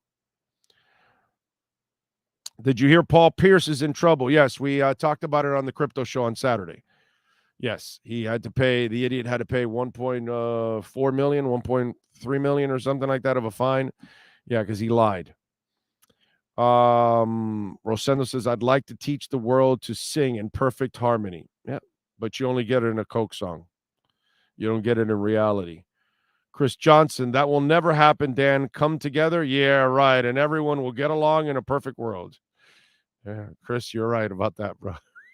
It sucks. Hey, can you give an example of extreme? I just gave you one. What, you butthurt too, bro? Just gave you one with Ocasio. Very naive. A lot of her thinking. But that's all right. Whatever, bro. You're absolutely correct, though. Both Democrats and Republicans are jokes. Elect clowns, expect circuses. That's what we get from each side. So, Congress permeates the extremes so that we don't pay attention to exactly. You are correct. Yeah, all this crap is so we then don't pay attention to what's really going on. You are correct. Yes, you are. You are 1,000% right, EJ Barro. You are a ton on the right side. You create all that kind of stuff, and then what's really going on goes right under the freaking radar, and most of America misses it. You are correct, sir. Cap for Life says, I took notes Saturday afternoon. Crypto is the real deal, bro. I never know if any of you are joking or actually really true, really believing it. It's too funny. Just out of curiosity, it's interesting. Like, nobody knows what San Francisco's going to do at quarterback. But I read where Vernon Davis was saying that the team is going to lead to Trey Lance, and that Purdy will be the backup, right? And then I see Jeff Garcia come out and say, well, if I'm them, obviously Purdy has to be the starter.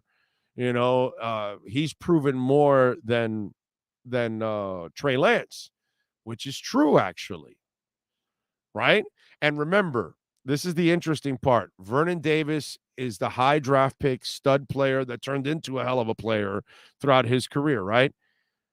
And then Jeff Garcia is the guy that did not get any respect, was told by the NFL, you're not good enough. You have to go to the CFL.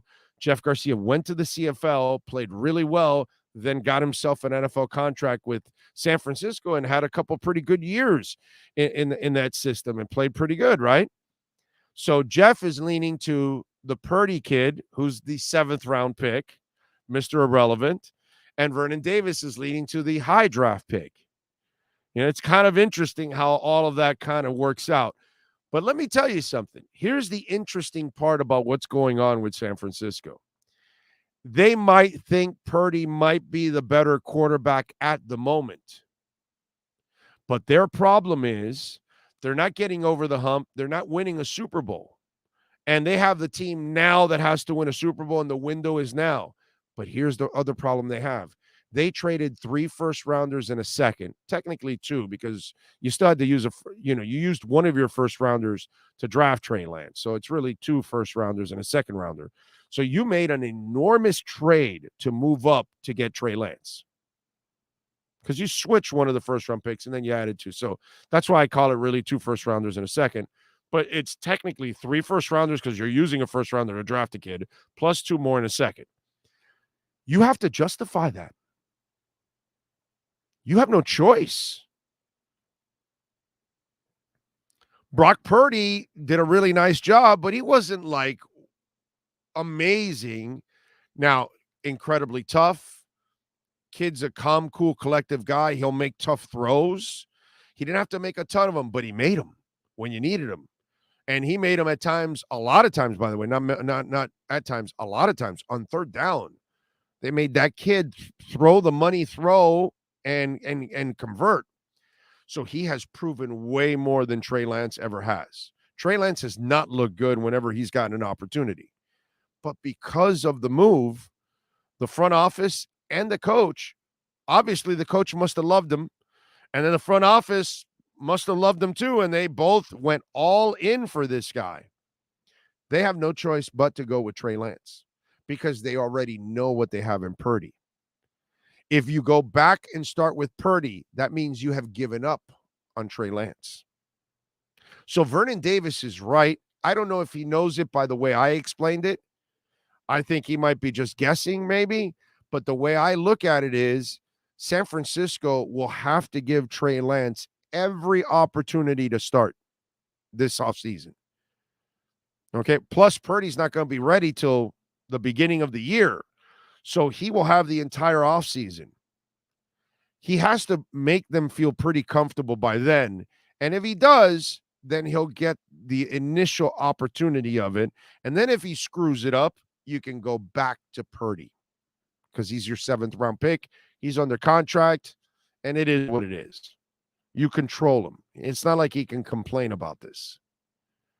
But actually, Vernon Davis is right because the investment was so ridiculous that we've come to the point now that they have to crap or get off the pot. They need to find out already if Trey Lance can play. They have to find out, is this a bust of a move or is this kid ready to bust out? So very interesting what San Francisco has to do, politics and everything involved in it. They're probably going to have to go in that direction with Trey Lance. Be interesting to see if he actually can make the transition. Cap for Life says, I'm serious as a heart attack. I made notes, list of partnerships, integration, all hypes on the chain link and Polygon. Trust me, bro. I might screw around, but this is serious. Need to be serious. I'm there. Okay. All right. Chainlink's gone up since I talked about it. Since we even talked about Chainlink, that is, and to me, the Ethereum, it was just under 1,700 Ethereum, and I think we're waiting for an explosion from Ethereum that is about to happen. Any day now, any minute now. It's at 1699 right now. It's still right under 1,700. I think when it runs, it's going to run right over 2,000 right away. But it's about to happen, man. Telling you. I just have a feeling it is deflationary, and I think it's a monster headed in the right direction. Like a lot of them, and you guys can go check out some of the coins that I talked about that are still really good bargains right now. We've given you some of them have already moved since we gave it to you. So, by the way, polka dot's up to 750. It got to like 779, I believe, this weekend. Then it came back down a little bit. But polka dot's also been making moves since that guy, one of our listeners, reached out to me and like half-assed joked, but was really kind of taking a shot because even with those jokes, there's always some truth in those jokes. And it's like, oh, my wife's pissed at me because of the polka dot. Since he's sent me that text, all it's done is slowly, gone up.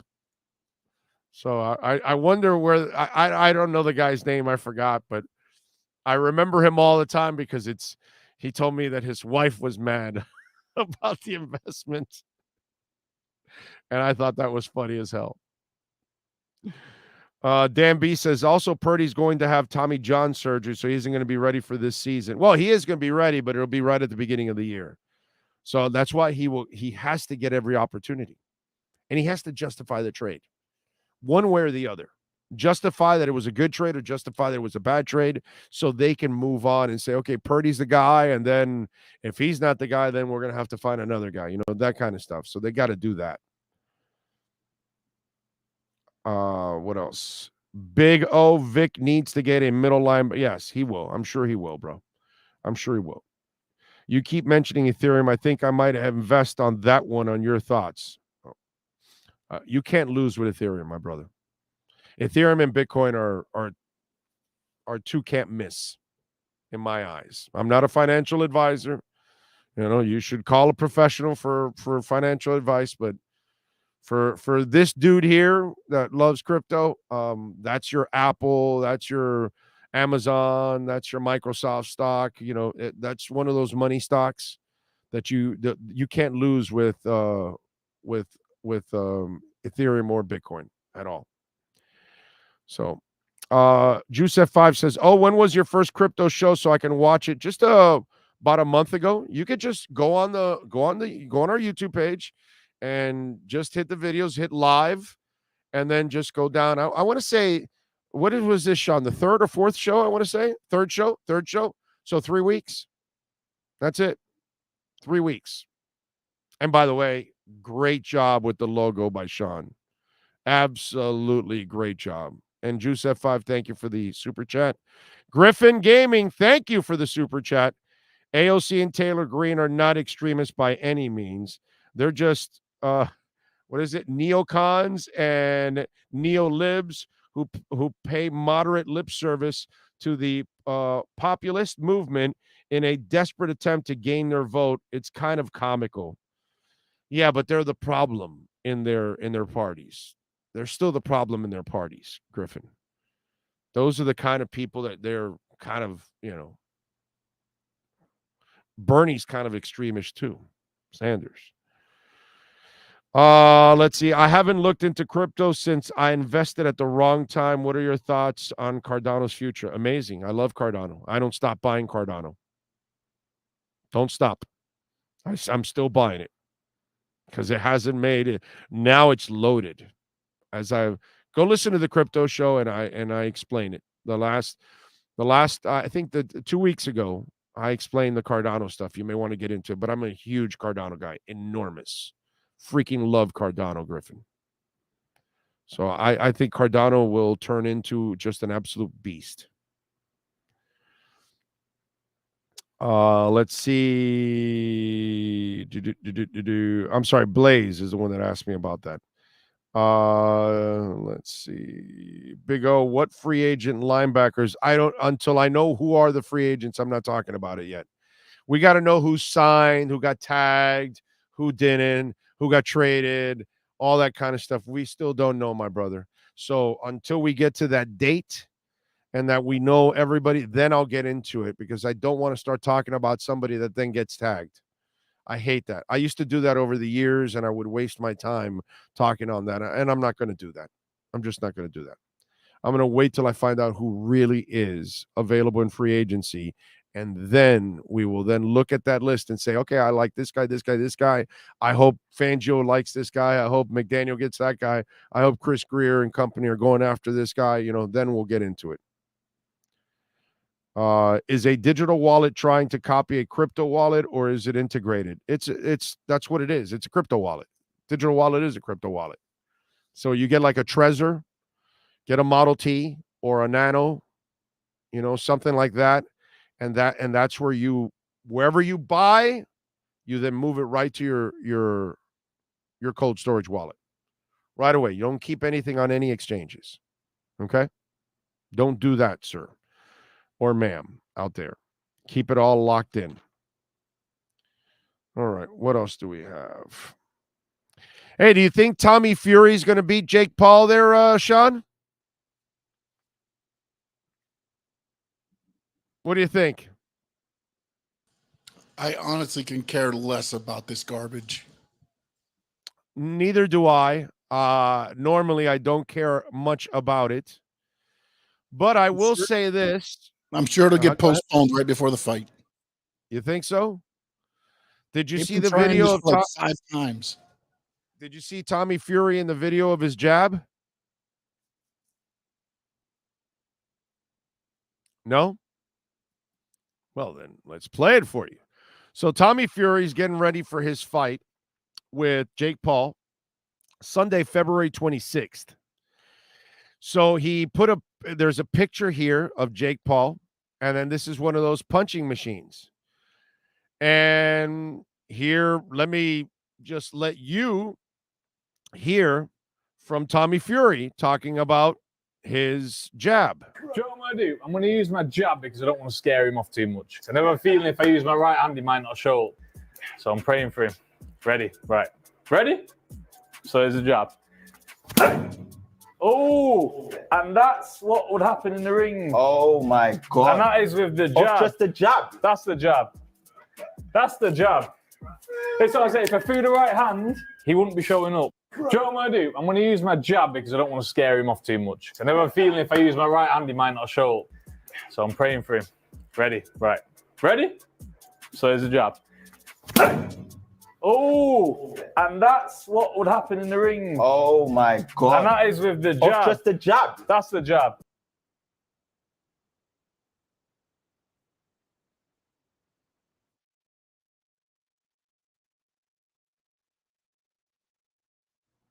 Let me turn it on now.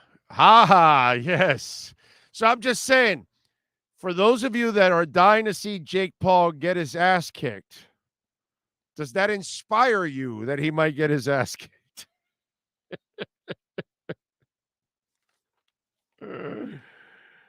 Oh man, that's pretty good. Would you give that? What do you give that, Sean? Out of a 1 out of 10, what do you give that? That's a 10. It looks great on social media with nobody in front of him punching back. That's true. It's like that scene from Bruce Lee, and I forgot what movie it was. The guy throws up a board and breaks it in half, and Bruce looks at him and says, "Boards don't hit back." It's like Mike Tyson, right? Everybody's got a plan until they get punched in the face, right? I think that's what his line was, something along those lines. Let's see. We're paying them $174,000 yearly. I'm not laughing. Plus a pension of $84,000. I know. But you think about it, okay? That's a lot of lipstick for George Santos. So when he does go out on drag, he'll have plenty of money to buy some of that stuff and get new dresses and things like that. So, it's a good thing for George. It's he gets to build up his wardrobe now. Even though he says he doesn't, really dress in drag, but what can we tell you? Has there anybody ever been like that guy? The amount of lies. Holy shit. All right. We thank Ira Winderman. We thank Cameron Wolfe. Andy Behrens will join us tomorrow on the show. Alan Poupar, normally on Mondays, We switched him over to Tuesdays for this week. He'll get back to Mondays next week, but he'll join us tomorrow on the show. So we'll have several guests joining us tomorrow on the show. We'll have some fun. We'll take your comments, your questions, your insults, and, of course, your donations, Cash App or Venmo at Cash Big O Show. That is Cash Big O Show on Cash App or Venmo. And remember, you can always make a Bitcoin donation on Cash App or Venmo. Just want to make sure we have none there before I go off the air. I hate when I go off the air and then I see one that I didn't see at the moment during the show, and then I couldn't thank the person. I can only thank them on on the text. But anyway, thank you all out there. We will see you guys tomorrow morning, same time, same place, same bat channel. Have a great one.